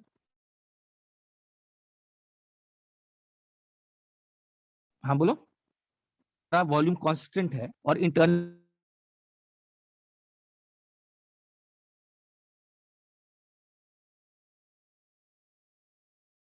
ग्रेटर देन इक्वल टू 0, इसको सर बीच में आपकी आवाज कटी थी। सर आपका आवाज ब्रेक हो रहा है। हाँ सर। अभी क्लियर है? अभी नहीं, अभी भी ब्रेक अभी हो रहा क्लियर सर है? अभी भी थोड़ा सा ब्रेक हो रहा है, रुको रुकना, बोल रहा हूँ जब हो जाए तो बोलना, तो बोलना। अभी ठीक है?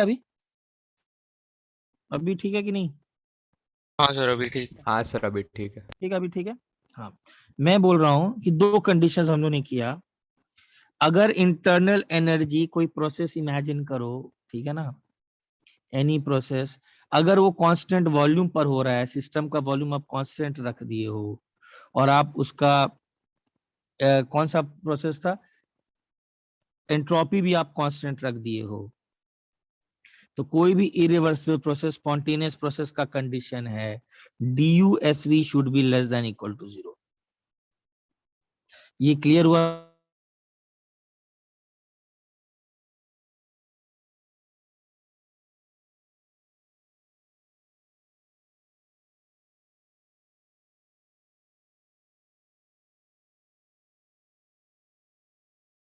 सर नहीं, क्या बोला आपने? सर हाँ नहीं सर आवाज नहीं आ रही अभी।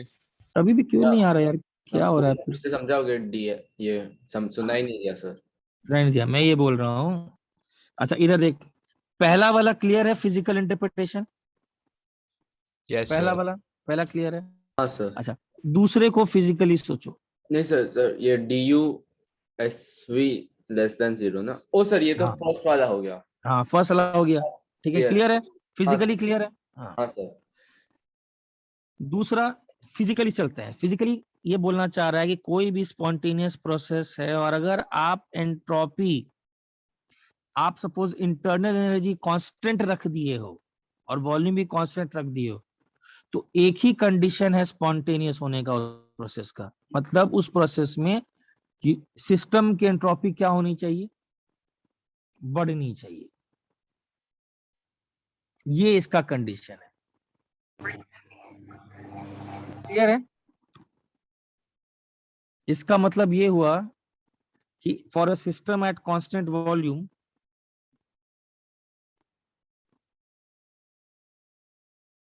आवाज नहीं आ रहा है क्या? तुम लोग कुछ बोल नहीं रहे हो?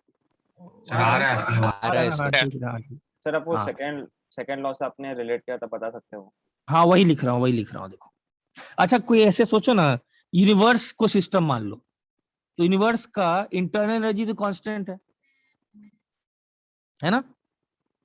Internal Yes, sir. एनर्जी तो कांस्टेंट है और उसका वॉल्यूम कांस्टेंट है। Enter. तो what is the condition for spontaneous process? Universe का entropy should be greater than equal to 0। वही कंडीशन लिखे हैं कि नहीं हम लोग? सर सेकंड लॉ लेकिन पर याद है ना? यूनिवर्स तो एक्सपैंड करता है ना, तो वॉल्यूम कांस्टेंट कैसे हो सकता है? यूनिवर्स का एक्सपैंड करता है ना सर यूनिवर्स, वो एक्सेलरेट करते सारे पार्टिकल्स हाँ सर। ऑब्जर्वेशनल लॉस पे चलो, उतना मतलब तो तुम लोग उस पे चले गए, फिर यूनिवर्स के लिए मान सकते हैं ना? सर क्योंकि उस मतलब ऐसे ही पढ़ा था तो उसमें बताया नहीं था नहीं नहीं, कि वो वैसा उतना नहीं, ऑब्जर्वेशनल वाले काम पे करो यार तुम लोग तो एकदम। ये सब लॉज अब तुम स्पेस में लगाना स्टार्ट कर दोगे तब तो हो गया, ठीक है ना? For a system at constant volume at constant temperature, हम सर तो लोग क्या बोल सकते हैं? ऑब्जर्वेबल यूनिवर्स की बात करें ना। हाँ वही जो देख सकते हैं यार, मतलब और बात है। जनरली इसको मैं कैसे एक्सप्लेन करूं इस पार्ट को? तुमको इंटरनल एनर्जी किसी का कांस्टेंट, तुमको किसी का इंटरनल एनर्जी कांस्टेंट रखना है, कैसे मैं बताऊं? कोई ऐसा केस ऑब्जर्वेबल में तो आएगा ही नहीं नॉर्मली इंटरनल एनर्जी कांस्टेंट रखने का मतलब, और वॉल्यूम भी कांस्टेंट हो। ये मुझे एक ही तरीका आ रहा है। कौन सा तरीका?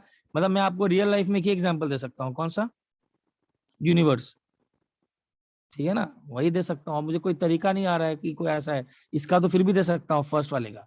इसका कोई फिजिकल प्रोसेस की इंटरनल एनर्जी भी कांस्टेंट हो और वॉल्यूम भी चेंज नहीं कर रहा हो, तो ये तो बेटर है कि आप इसको ऐसे ही समझो, सिस्टम यूनिवर्स को ही मान के चलो।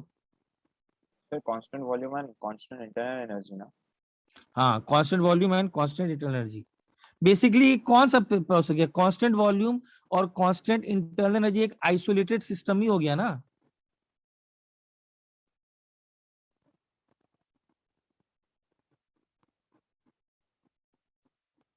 Yes, sir. ठीक है, आइसोलेटेड सिस्टम हो गया, तो एंट्रोपी इंक्रीजेस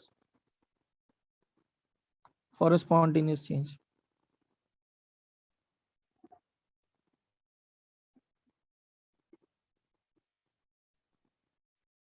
सर तो हमने इनडायरेक्टली यही प्रूव किया कि for the universe entropy change is greater than 0। हाँ वही आएगा ही सब, वही हमेशा आने वाला है, बिकॉज तो हम लोग हमने स्टार्टिंग नहीं कर रहे हैं। स्टार्टिंग में सिस्टम एक सिस्टम कंसिडर किया और फिर डीएस सराउंडिंग 0 प्रूव किया और हाँ, फिर उस वे में गए, पर ये डायरेक्टली भी कर सकते थे हम। डेडली कर सकते। ये पहले क्लियर हुआ दोनों कंडीशंस, ठीक है? अच्छा इधर ध्यान दो, पता नहीं जितना आप समझ उसको। फॉर एनी, सर ये हाँ बोलो। डीएस सिस्टम का ना? हाँ हाँ, हमेशा डीएस सर हमेशा डी भी लिख रहा हूँ किसका? सिस्टम का। So then if D work system is 0 and DU system is also 0, then DS should be equal to 0, right? For irreversible or reversible. If what? So U and V are 0, which implies work is also 0, and U and V are constant. U and V are constant, not 0. so then DU and DW will be 0, right? So Yes. so DQ should also be 0, whether it is an irreversible process or reversible process. So DS should also be 0, right? Not greater than 0. नहीं statement if du is equal to 0, और फिर से क्या बोले? Sir, DW is also 0 as V is constant. हाँ बोलो। Then sir, DQ will also be 0 if it doesn't matter if it is reversible or irreversible. Then DQ by T, which is DS, that also should be 0, right? इसलिए मैंने आपको एक चीज बताया। मैंने क्या बताया? इसको फिजिकली आप ऑब्जर्व नहीं कर सकते। इसको आप किसमें फिजिकली ऑब्जर्व कर सकते हो? यूनिवर्स के लिए, और यूनिवर्स के लिए तो DQ 0। यूनिवर्स के रिस्पेक्ट में क्या प्रोसेस रिवर्सिबल, क्या प्रोसेस इरिवर्सिबल, वही तो मैं बोला। इसको मैं फिजिकली नहीं बता सकता ना। यूनिवर्स के लिए रिस्पेक्ट में तो सभी प्रोसेसेस क्या मान लो, इरिवर्सिबल मान लो कि रिवर्सिबल मानो, उसी मैंने बोला। इसको तो हम लोग, मैं आपको फिजिकली इसका नहीं दे सकता कुछ एक क्राइटेरिया। ऐसा कुछ तुम लोग के दिमाग में आ रहा है तो बताओ, मुझे तो नहीं लग रहा है कि फिजिकली इसको कैसे एक्सप्लेन करेंगे। एक ही चीज मान सकते हैं, सिस्टम को मान सकते हैं। सिस्टम को अगर मतलब ये कंडीशन फिजिकलिटी में कहीं कोई केमिकल रिएक्शन में मेरे ख्याल से नहीं आएगा, कभी नहीं आने वाला है। तो वहां पर आपको आने वाला नहीं है। तब तो DQ 0, और DQ 0 किसके लिए हो जाता है? For an isolated system. Isolated system. Yes, अरे मैंने isolated. बोला ना इसको मैं कैसे प्रूव करूं, इसके लिए मुझे एक ही एग्जांपल लगा, सिस्टम ही लेना, यूनिवर्स ही लेना पड़ेगा, और कैसे मैं एक्सप्लेन करूंगा? मतलब कोई चीज का वॉल्यूम भी तुम कांस्टेंट रखे हो, इंटरनल एनर्जी भी कांस्टेंट रखे हो, आता नहीं है। तो मतलब ये कंडीशन है, इसलिए मैंने बोला दिस इज एसेंशियली क्या बन जाता है, सेकंड लॉ। और एक चीज हमेशा देखो, सेकंड लॉ जब यूनिवर्स की बात करते हैं तो हम लोग ने ऑब्जर्वेबल, हम लोग उसको किए, हम लोग अपने जीवन में ऑब्जर्व किए हैं, हम लोग ने सिस्टम सराउंडिंग को बांटा है और इसी को एक्सपैंड किया है। ये हमेशा समझो इस बात को जो बोलना चाह रहा हूँ, उसको ऑब्जर्व कैसे कर सकते हैं? तुम यूनिवर्स के बाहर नहीं हो सकते हो, तुम नहीं हो सकते, तुम यूनिवर्स के अंदर ही कहीं भी चले जाओ ना, you are a part of the universe. Physically उसको ऑब्जर्व करना, तो उसको क्या करते हैं, एक्स्ट्रापोलेट कर सकते हैं। यहाँ पर हम लोग कुछ कर रहे हैं और हम लोग ने इसको एक्स्ट्रापोलेट किया, तो बेसिकली इसी में लिया, this is nothing but second law, dq0। तो चलो ठीक है ना। Now for any process occurring at, यहां तक क्लियर है सबको कि यहीं तक तुम लोग का दिमाग क्लियर है ये सर। हो गया? हाँ सर क्लियर। थोड़ा टफ रहता है बट चलो देखो ध्यान से। अच्छा अब देखो, अब मान लो कोई कांस्टेंट प्रेशर पे काम करते हैं और फिर से no other work is involve, इसका मैकेनिज्म बता, other than expansion work.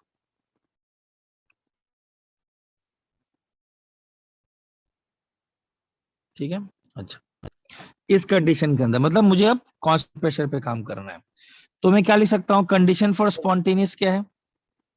TDS should be greater than equal to, क्या लिख सकता हूँ? Sir no other work DH, मतलब अब तक जैसे हमने कंसीडर किया ना, मतलब कोई हाँ PDV यस यस, अप्लाई नहीं कर रहा है। हाँ कुछ है PDV work other than expansion work, PV work कर रहा है, बताऊंगा उसका भी रिजल्ट, जैसा अभी तक किए हो, ठीक है ना। हाँ सर, मतलब अभी तक थर्मोडायनामिक्स में जो टाइप के वर्क किए हैं। हाँ वो okay। और अभी तक क्या किए हैं? PV एक्सपेंशन वर्क ही किए हैं और कोई वर्क नहीं किए हम लोग। ये लिख सकता हूँ फिर,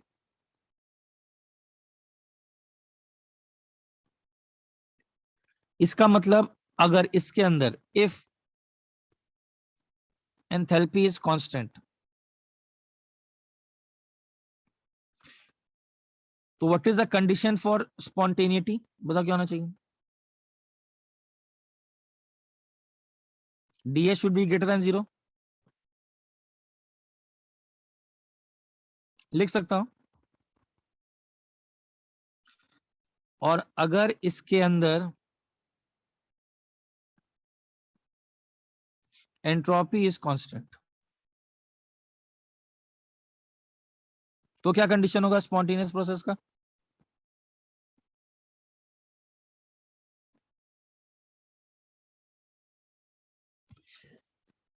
ये क्लियर है सबको?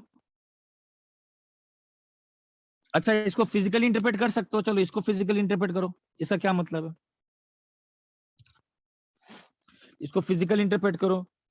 अगर कोई पर्टिकुलर सिस्टम है और उसका तुम एंट्रोपी को भी चेंज करने नहीं दिए, ठीक है, और प्रेशर को भी कांस्टेंट रखे, तो इसका मतलब स्पॉन्टेनियस तभी हो सकता है जब enthalpy change less than equal to 0। क्यों? एंट्रोपी कांस्टेंट का क्या मतलब? सबको आवाज आ रहा है ना? Yes sir. हाँ, एंट्रोपी कांस्टेंट का क्या मतलब? सिस्टम की एंट्रोपी बढ़ने दे नहीं रहे हो। तो बेसिकली तभी हो सकता है जब एंट्रोपी, तो हम लोग को बता रहा है कि प्रोसेस स्पॉन्टेनियस तभी होगा जब DH less than equal to 0 होगा, enthalpy change less than 0। DH less than 0 होने का क्यों कंडीशन जरूर है? बिकॉज DH लेस देन 0 मतलब जरूर वो प्रोसेस एक्सोथर्मिक होगा। एक्सोथर्मिक का क्या मतलब है? कि एनर्जी कहाँ जाएगा? Surrounding, को। तो सराउंडिंग एंट्रोपी क्या होगी? increase. बढ़ेगी। तो हम लोग ने फिर से वही पहुंच गए कहा, हम लोग हर में देख रहे हो एक हिडन चीज, एक हिडन सिंबल फिजिकल इंटरप्रिटेशन छिपा हुआ है। कौन सा फिजिकल? कि यूनिवर्स की एंट्रोपी हमेशा क्या होनी चाहिए? सर तो ये इन अ वे हम कह सकते हैं कि हम प्रूव कर रहे हैं। हाँ हम लोग वही कंडीशंस के अंदर, डिफरेंट कंडीशंस के अंदर क्राइटेरिया और स्पॉन्टेनिटी जो है वो बदल रहा है, लेकिन एक क्राइटेरिया ओवरऑल फिक्स्ड है। कौन सा? यूनिवर्स की एंट्रोपी हमेशा क्या हो रही है? Greater than 0। Greater than 0। Sir तो नो हिडन वर्क, फॉर्म में आ रहा है। हाँ बोलो। Sir no work other than expansion work, यही स्पॉन्टेनिटी इंडिकेट करता है ना कि no external energy source is required.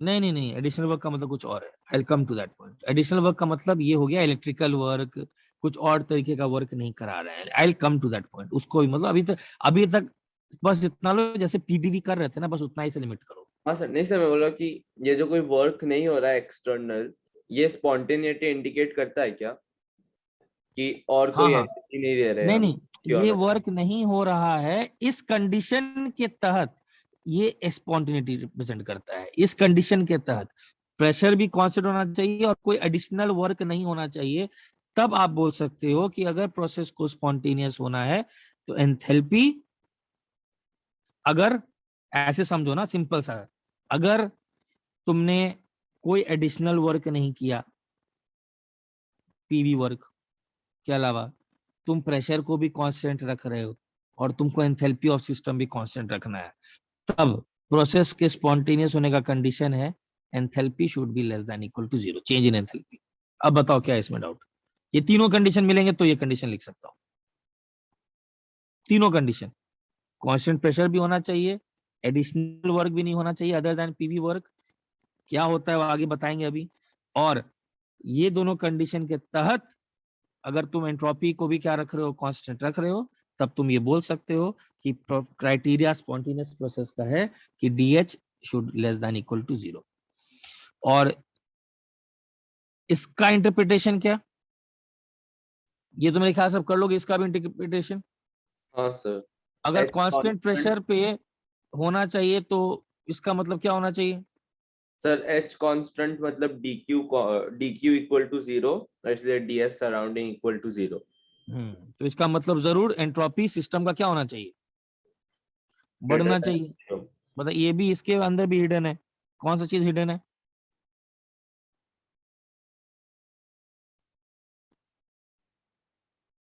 मतलब एक चीज तो है, डिफरेंट कंडीशंस के अंदर भले ही डिफरेंट रूप ले लिया हो, बट एक तो हमेशा पक्का है, क्या? सर ये मल्टीपल वेज है ना कि डेल्टा इज हाँ, ये तुमसे ऐसे पूछ देता है, एक बहुत अच्छा एडवांस का क्वेश्चन तो हमें ऐसे पूछ देता है, ऐसे पूछ देता है what are the conditions for a spontaneous process. एक तो ये मालूम ही है, ये तो चलो कुछ भी नहीं है, तो बच्चा बच्चा ये जानता है। लेकिन यही प्रोसेसेस के कितने रूप हैं, इसी के कितने सारे तरीके से आपसे पूछा जा सकता है, तो वो आपको जानना है। पहले ये क्लियर हुआ सबको? स्क्रीनशॉट लो, ठीक है। अब देखो, ठीक है थोड़ा समय लग रहा है बट ठीक है। अब देखो ध्यान से, अब एनी स्पॉन्टेनियस प्रोसेस के लिए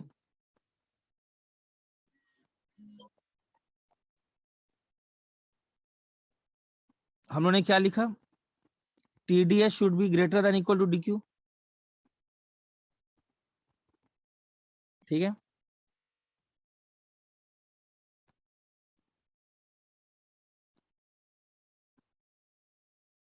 DQ कैसे लिख सकता हूं मैं? DU माइनस DW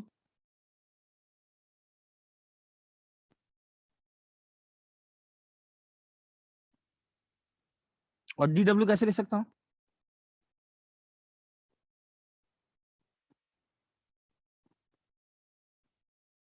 तो should be greater than equal to DQ, DQ हो जाएगा DU प्लस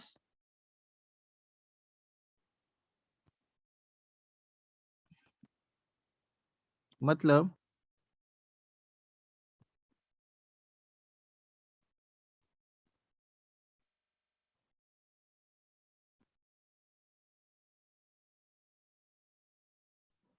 सर ये क्या कर रहे हो आप?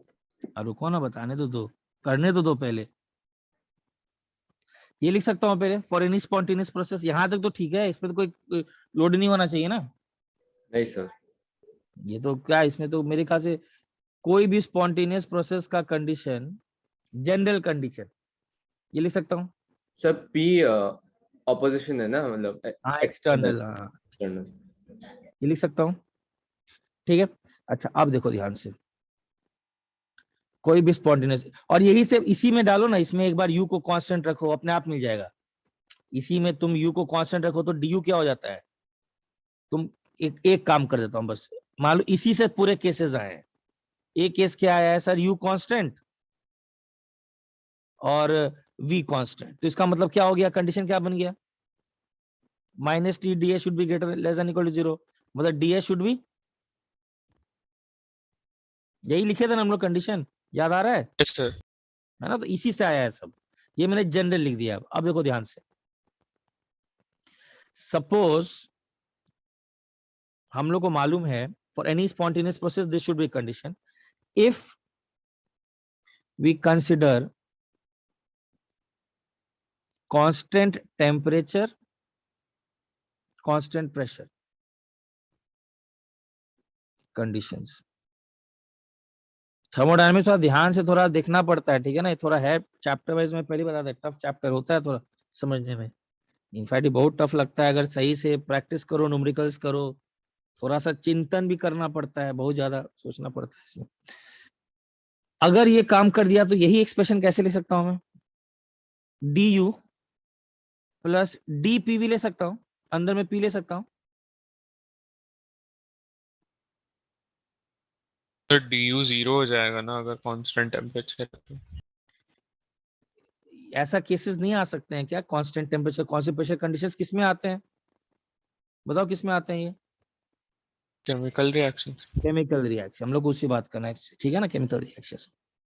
जरूरी नहीं है ना कि du हमेशा 0 कर दें, ये सर समझा पहले। कांस्टेंट टेम्परेचर है इसलिए du 0 मेरे को लगा। हाँ तो जरूरी नहीं है ना, हमेशा नहीं होता है ना, मैं तो कोई फेज प्रोसेस चेंज की में बात कर रहा हूँ। हाँ, ये केमिकल रिएक्शन में तो जरूरी नहीं है कि du 0 हो जाए, है ना। Yes sir. हाँ तो मैं जनरल बात लिख रहा हूँ, लेकिन जनरल बात में ये तो लिख सकता हूँ। अब ध्यान दो, मतलब कोई भी स्पॉन्टेनियस प्रोसेस है तो मैं लिख सकता हूँ कि ये डी समझते हो ना, डी मतलब small change,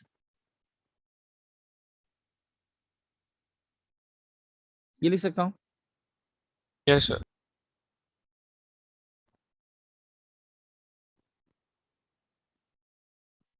spontaneous process, no additional work, ये सब हम लोग कर रहे हैं, ठीक है ना, ये सब कंडीशंस हैं। अब इसका मतलब ये जो पर्टिकुलर प्रॉपर्टी है, ये जो मैं अभी दिखा रहा हूं, इसको ही उन्होंने अभी एक नाम दिया। सर हमने ये कैसे कर दिया, मतलब सब कुछ अंदर कैसे लिया। अरे ये यार, error अगर मैं हुआ। कांस्टेंट टेम्परेचर पे काम करूं तो पीडीवी क्या होगा, स्मॉल चेंज इन पीवी। अरे स्मॉल चेंज इन पीवी को लिख सकता हूं। अच्छा, अगर कांस्टेंट प्रेशर है तो पीडीवी नहीं लिख सकता था इसको, हाँ सर। तो मैंने पीडीवी को अंदर ले लिया। पीडीवी से ऐसे लिख सकता हूँ, अंडर कांस्टेंट प्रेशर कंडीशंस, ये आ गया। हाँ सर। क्या नहीं समझा क्या। अरे यार, अगर D of PV, small change in PV को तुम लिख सकते हो पीडीवी के, अरे पीडीवी कब लिखते थे, जब प्रेशर क्या है, कांस्टेंट। कांस्टेंट, तो पीडीवी को मैं डीपीवी नहीं लिख सकता हूँ, हाँ सर लिख सकते हैं। दिया। सिमिलरली मैंने टेम्परेचर कांस्टेंट है तो डी ऑफ टीएस को क्या लिख सकता था मैं, टीडीएस लिख सकता हूँ ना, हाँ सर। तो मैंने अंदर ले लिया। तो इस पूरे को डी का क्या मतलब है, स्मॉल चेंज, और यू प्लस पीवी किसके बराबर होता है। सर हमने ये, सर यहाँ पे डाउट है जो रेड में लिखा है, सब कुछ अंदर कैसे ले लिया। डी। अरे इसका मतलब यही हो गया ना, डी ऑफ यही हो गया ना। अरे डी का मतलब क्या होता है, change in U plus change in PV minus change in TS, इसका मतलब टोटल चेंज। तो ये टाइप का करना अलाउड है कि डीएक्स हाँ एकदम अलाउड है, चेंज ही तो कर लिख रहे हो, चेंज तीन चीजों का चेंज है, इसका चेंज पर इसका चेंज पर इसका चेंज। सर डिफरेंशिएट करते हैं तब हम लोग स्प्लिट करते हैं ना, हाँ सर स्प्लिट कर सकते हैं ना, तो अभी इसलिए हाँ। तो इसको हम लोग ऐसे एक साथ भी लिख सकते हैं। लिख सकते हैं, वही तो, ये क्या हाँ पूछ हाँ रहा है, सर समझ गया सर। हाँ सर वो वही तो, ये एडिशन। क्या पूछ रहा है कि इसमें क्या कर रहे हैं। नहीं सर लाइक। हाँ ठीक है, तो इसका मतलब फॉर एनी स्पॉन्टेनियस प्रोसेस में लिख सकता हूँ,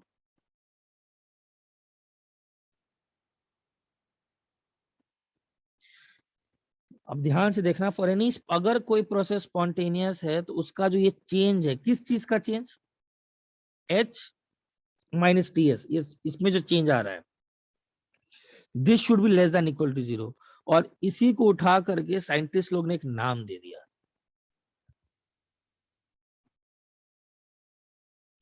इस प्रॉपर्टी को उन्होंने एक नाम दे दिया। इसको क्या बोलते हैं? Gibbs free energy. Gibbs free energy.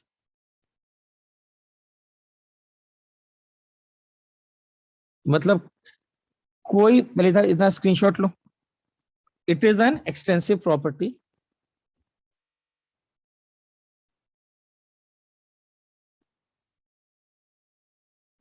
हाँ, but DG is less than equal to 0 condition कब रहेगा बताओ? किस कंडीशन के तहत? Constant temperature and pressure. Constant pressure और क्या? टेम्परेचर। कांस्टेंट टेम्परेचर के तहत।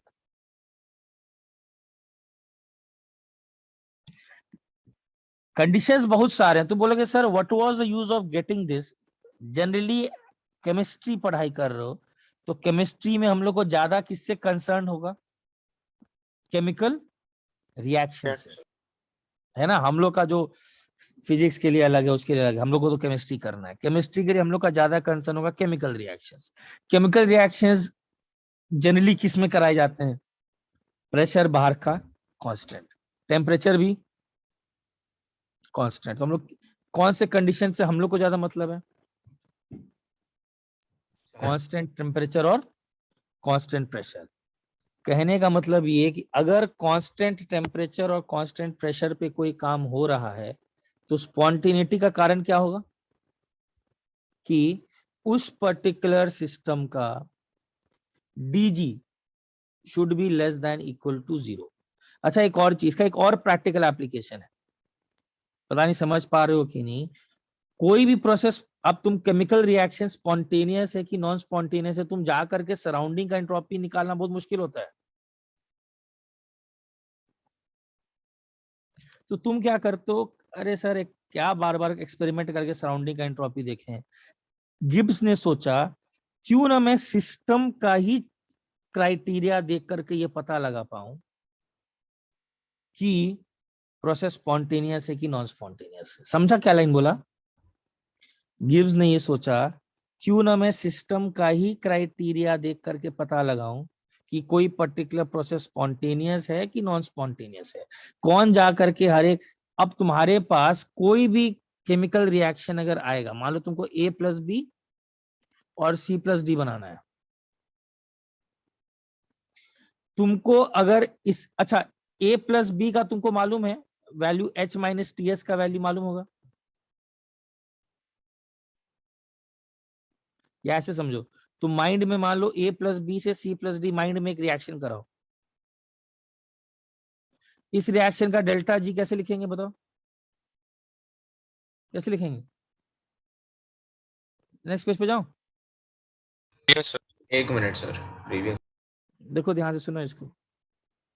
हाँ सर, डन। ठीक है। ठीक है, ठीक है। कहीं डाउट हो तो बोलना, मैं अपने हिसाब से इतना हो सकता है, मैं पहले ही बताया था, थोड़ा लगता है। मान लो तुम्हारे पास A+B और C+D है, ठीक है। तुम बस इस रिएक्शन का तुमको मालूम होगा डेल्टा जी निकाल सकते हो तुम। कैसे? Delta H - T। तुमको इस रिएक्शन का डेल्टा H मालूम है कि नहीं? कैसे मेजर किए होगे? कैलोरीमेट्री में। अगर ये रिएक्शन होता ऐसे भी मेजर कर सकते हैं, जरूरी नहीं कि रिएक्शन ही कराना हो। तुमको हर एक का, ए का एंथैल्पी, बी का एंथैल्पी, सी का एंथैल्पी, डी का एंथैल्पी मालूम है ना? याद है कैसे मालूम था? ए को किससे बनाओ? उसके रिस्पेक्टिव एलिमेंट से बनाओ, उनको 0 मान लो, तो ए का कुछ एंथैल्पी जो हर एक ए को बनाए होगे, कैलोरीमेट्री में चेंज देखे होगे कितना का एंथैल्पी चेंज हुआ है, ए को डाल दिए उसका एंथैल्पी, बी का एंथैल्पी। तो इस पूरे प्रोसेस रिएक्शन के लिए आप डेल्टा जी निकाल सकते हो कि नहीं? आपको एंट्रोपी चेंज मालूम है कि नहीं? ये हम लोग को कैसे मालूम पड़ा? किस लॉ से?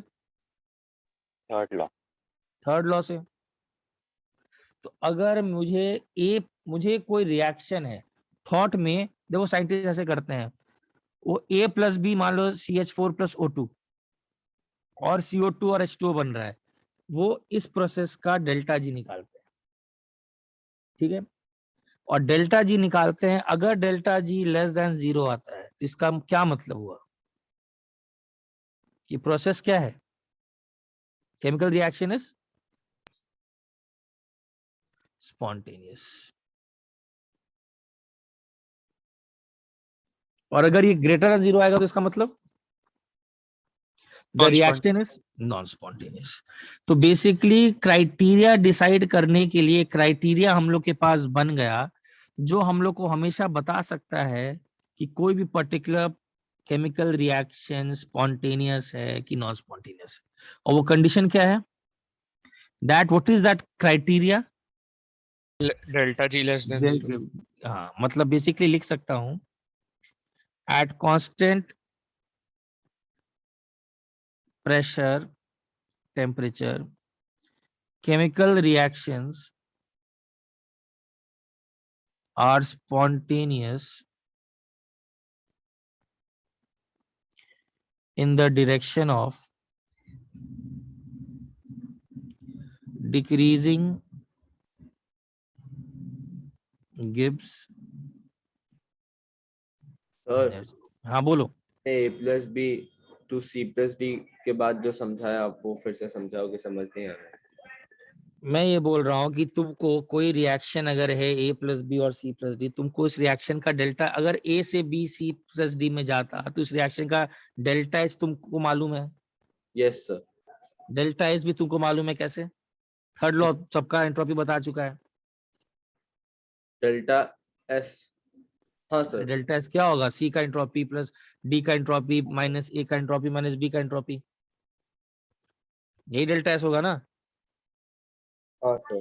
तो इसका मतलब तुमको डेल्टा एच अगर इस रिएक्शन का मालूम हो, डेल्टा एस इस रिएक्शन का मालूम हो, तो डेल्टा जी आपको ये बता देगा अगर ये वैल्यू लेस देन 0 आ रहा है कि रिएक्शन इज स्पॉन्टेनियस। यही बोलना चाह रहा हूँ, क्या इसमें डाउट है?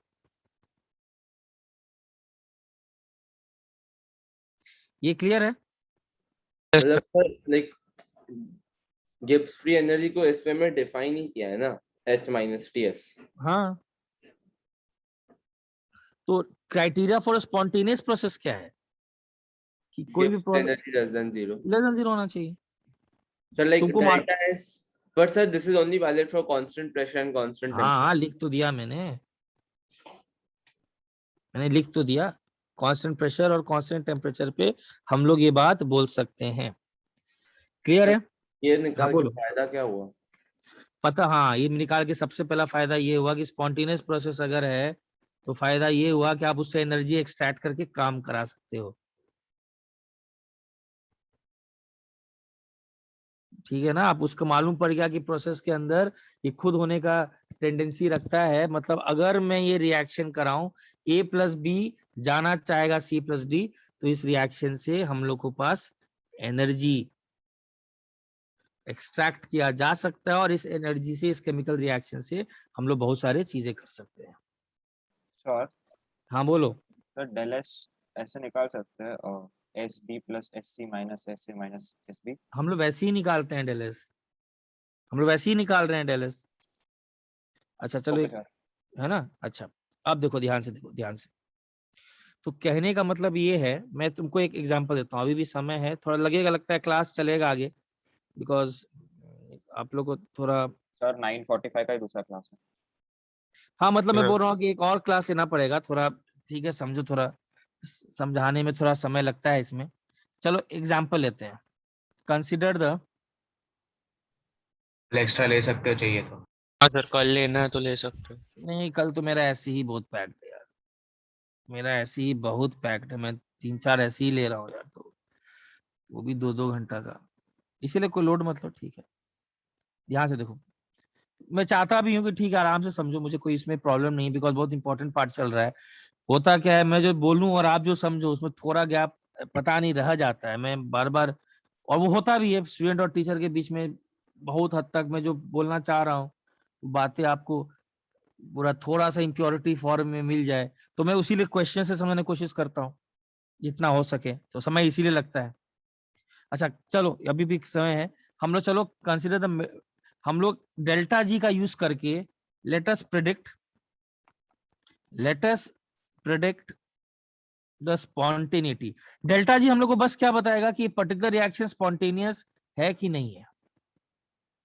जैसे let us predict the spontaneity of a melting of ice. चलो अब मैं तुमको डेटा देता हूं, ठीक है। जैसे मैं तुमको डेटा देता हूं, what is the data that we have is,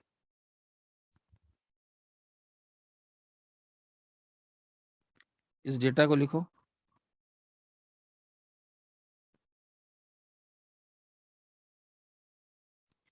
H2O solid से H2O लिक्विड बन रहा हो, ठीक है। अज्यूम करते हैं कि delta H and delta S do not change with temperature.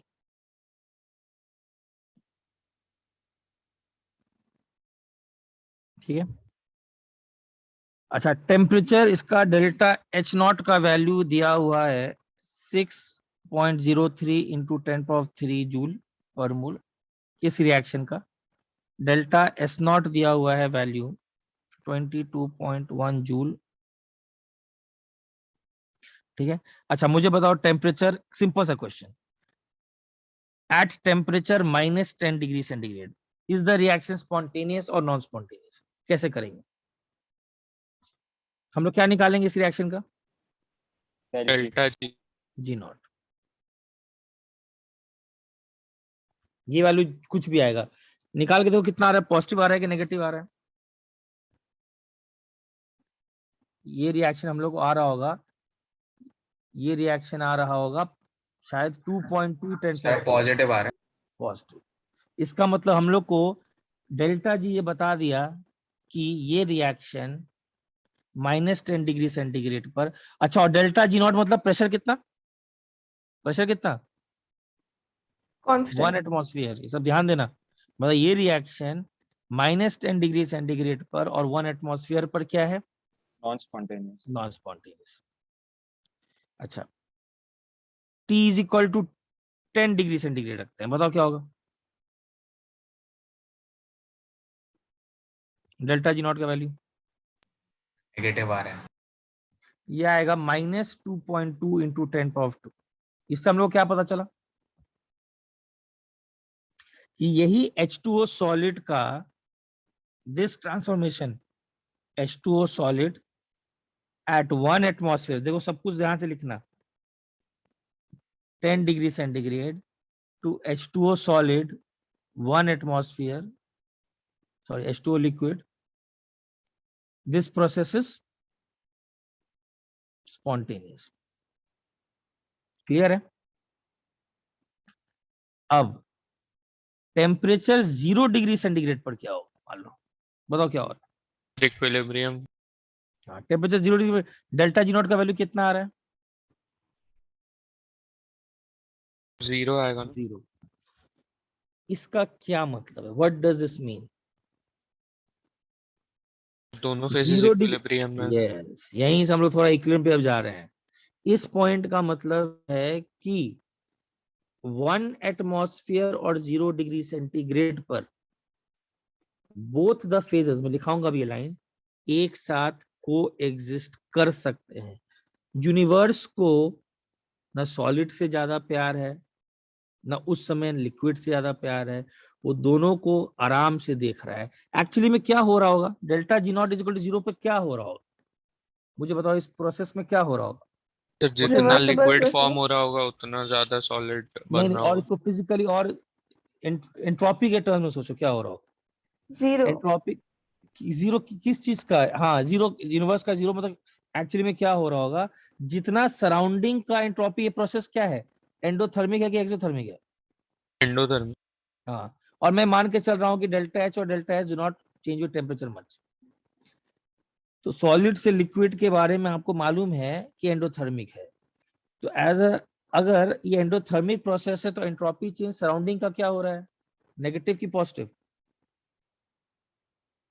Endothermic है तो एंट्रोपी चेंज सराउंडिंग का क्या हो रहा है? नेगेटिव। और सिस्टम का क्या हो रहा है? पॉजिटिव। पॉजिटिव। तो एग्जैक्टली 0 डिग्री सेंटीग्रेड कौन सा टेम्परेचर है जहां पर जितना एंट्रोपी चेंज सराउंडिंग का हो रहा है नेगेटिव में, उतना ही पॉजिटिव एंट्रोपी चेंज किसका हो रहा है? सिस्टम का, तो universe is at a balance. मतलब 0 डिग्री सेंटीग्रेड पर both of these phases can coexist for infinite time. आप 0 डिग्री सेंटीग्रेड मेंटेन करो, आइस क्यूब और पानी एक साथ रह सकते हैं उस पोजीशन पर।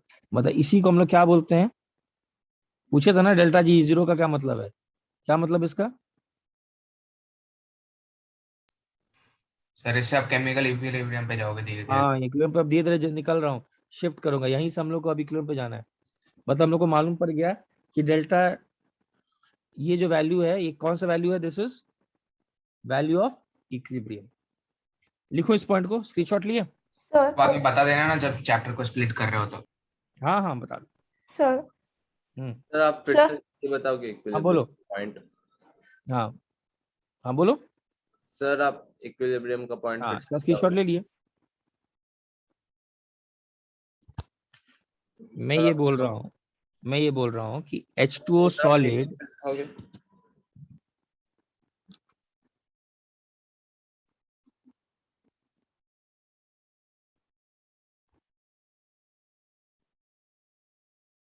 थर्मोडायनेमिक्स जाकर के डेली पढ़ाई कर रहा है ना यार? हाँ सर। Yes sir. हाँ करो, सर। जो लोग नहीं कर रहे हैं, बार बार पहले ही बोला था, ये बहुत इंपॉर्टेंट चैप्टर है, वेरी इंपॉर्टेंट। मतलब मैं जितनी बातें बोल दिया, अगर तुम उसका 60-50% भी इम्प्योरिटी के साथ ही भले परफेक्ट समझिए तो ठीक ही है, उतना पता नहीं, अगर उतना वो थोड़ा आएगा जब तुम भी अपना मेहनत डालोगे। पहली बार में समझ में ऑब्वियस बात है, मैं जितना बोलूंगा उतना समझ में नहीं आता है, ये थोड़ा बहुत मानता हूँ ये बात, लेकिन जितना मैं बोलना चाह रहा हूँ अगर मैं उतना ही लेवल पर तुम सोच रहे हो, तब तो यार आगे जितने फॉर्मूले हैं, इक्विलिब्रियम, ये माँ बाप है पूरे केमिस्ट्री का, जो नाम देना है, थर्मोडायनेमिक्स। मैं पहले ही बताया था इस चैप्टर का इंपॉर्टेंस। केमिकल इक्विलिब्रियम से आगे बढ़ेंगे, यहीं पर ionic, colligative properties, kinetics, everything from thermodynamics. Because universe ही पढ़ाई कर रहे हो यार, तुम यूनिवर्स पढ़ाई कर लियो, तुम उसके बारे में चीजें सोच लियो। तो देखो मैं क्या बोलना चाह रहा हूँ। सर हाँ बोलो। सर टेम्परेचर केल्विन में होना चाहिए ना? हाँ मतलब केल्विन में अपना डे लेना, जो फॉर्मूला लगाते हैं, फॉर्मूला लगाते हैं तो केल्विन में होना चाहिए। मैं ये बोल रहा हूँ कि मान लो हम लोग को H2O सॉलिड से H2O लिक्विड वाला केस तुम्हारे पास आया, इस रिएक्शन का तुमको डेल्टा H नॉट मालूम है, तुमने इस रिएक्शन का कैलोरीमेट्री में डेल्टा H नॉट मेजर किया, ये वैल्यू तुमने मेजर किया, एकदम एक्सपेरिमेंटली सोचो, तुम्हारे पास ये डेटा है, तुमको मालूम है डेल्टा H नॉट इज इतना, और तुमको इस रिएक्शन का डेल्टा S नॉट मालूम है। डेल्टा S नॉट कैसे हेल्प किया है, कौन आपको हेल्प किया है? Third law of thermodynamics. सब कुछ आपको मालूम है। अब आपसे कोई पूछेगा यार एज अ केमिस्ट बता, -10 डिग्री सेंटीग्रेड पर ये रिएक्शन होगा कि नहीं होगा, तो तुम क्या करोगे? तो भी निकालोगे, और ये वैल्यू नेगेटिव आ रहा है, तो इसका तुम क्या बोलोगे कि reaction is spontaneous. Negative, sorry positive आ रहा है -10 पर, तो reaction is non spontaneous. Non spontaneous. As a chemist तुमको ये मालूम पड़ गया कि रिएक्शन इज नॉन स्पॉन्टेनियस, ठीक है, ये रिएक्शन -10 डिग्री सेंटीग्रेड पर नहीं होगा। तुमसे कोई पूछा 10 पर पता क्या होगा, तुम क्या करोगे? डेटा से क्या करोगे तुम?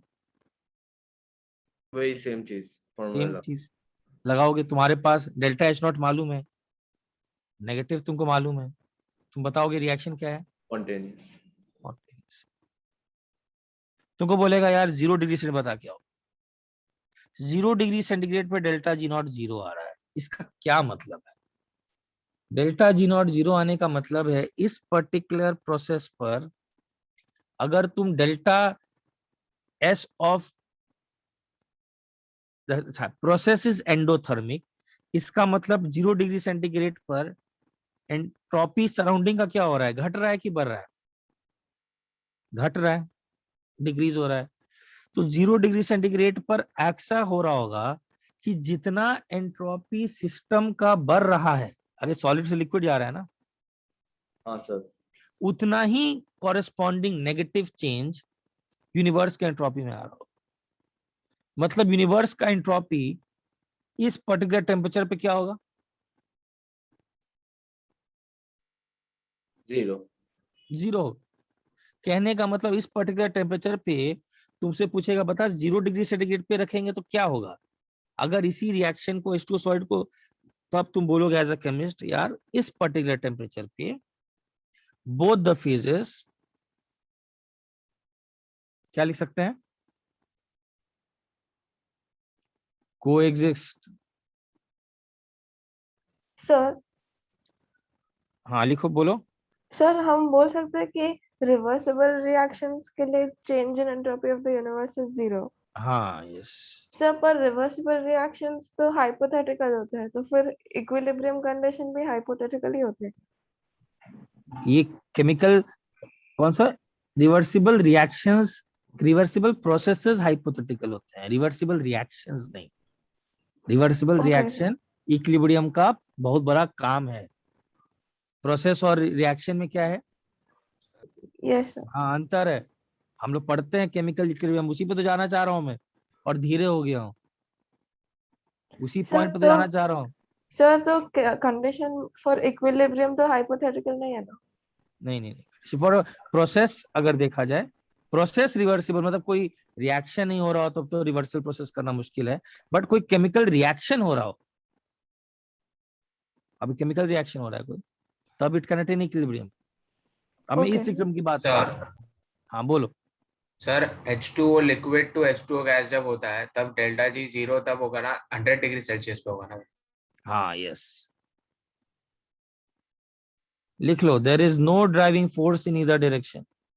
यूनिवर्स को किसी से प्यार नहीं है, अब वो दोनों को समान भाव से देख रहा है। वो बोल रहा है कि यार इस टेम्परेचर पे क्या करें, बोला तू, सॉरी इस टेम्परेचर, यार पूरा मिस ही हो गया क्या, अरे लिखा रहा, चलो ठीक है फिर से लिख देता हूँ, सॉरी लिख लो इसको, फिर इसके बाद अब नेक्स्ट क्लास कंटिन्यू करेंगे। सर इसलिए हम लोग ऐसा बोलते हैं ना कि वाटर का जो melting and freezing point ice का वो सेम है 0 डिग्री पे, क्योंकि वहां पर इक्विलिब्रियम है। हाँ अपोजिट टेंडेंसीज जस्ट, अच्छा कौन सी अपोजिट टेंडेंसीज की बात कर रहा हूँ? डेल्टा एस ऑफ यूनिवर्स और sorry delta S of surrounding और delta S of system, and the two states coexist. There is no driving force in either direction.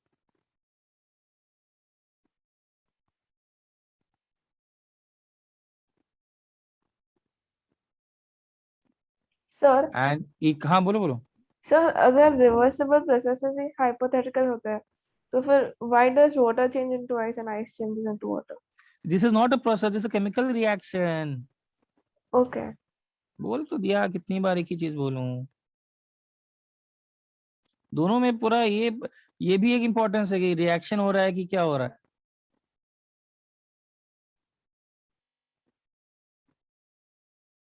Chemical reaction का फॉर्मूला अलग है, केमिकल प्रोसेस का formula, एक तो वहां पर कंफ्यूज मत कर देना।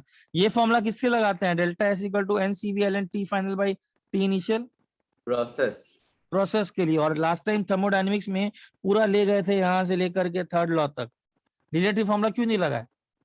बिकॉज केमिकल रिएक्शन चल रहा है। Yes sir. ठीक है, अरे बार बार एक ही काम करता हूं। अच्छा ठीक है, हाँ बोलो। मतलब चल अब लिख रहे तो चला गया ना वो। हाँ ठीक है, सर आप एक काम करना, आप व्हाट्सएप पे लिख के हाँ व्हाट्सएप पे ये क्लियर है। नेक्स्ट यहीं से स्टार्ट करते हैं, ठीक है ना, यहीं से स्टार्ट करते हैं, इक्विलिब्रियम से स्टार्ट करेंगे नेक्स्ट। रिकॉर्डिंग में मिल जाएगा वो। हाँ मिल जाएगा ना, ठीक है। अब यहाँ से स्टार्ट करेंगे, अभी लेक्चर लगेगा थोड़ा, अभी समझना है। यहाँ तक पहले समझ में आया सबको? जहाँ से जाकर देखना एक बार क्या बोलना चाह रहा हूँ। शुरू हो गया है? नहीं अभी स्टार्ट नहीं हुआ है, लेकिन we are very close. Equilibrium का ही मैं अब इंट्रोडक्शन करते करते इसमें घुस जाऊँ। बुकलेट कर दो। नहीं अभी नहीं करो, मैं आज अभी नहीं होगा, अभी थोड़ा और करने पड़ेंगे, क्वेश्चंस के बाद ही होगा। तो gives free energy with temperature कैसे चेंज होता है, बस वही बचा ना। हाँ वो बचा है, अभी बचा हुआ है, अभी एक चीज बचा हुआ है, बट एक क्लास और लगेगा, उसके बाद पूरा खत्म हो जाएगा, एक क्लास और लगेगा। ले रहे हो सर बोलो। 1 महीने में केमिकल इक्विलिब्रियम हो जाएगा, क्योंकि पार्ट टेस्ट है हमारा। उसका टेंशन मत ले यार, कुछ ना कुछ उसका वो जहां तक होगा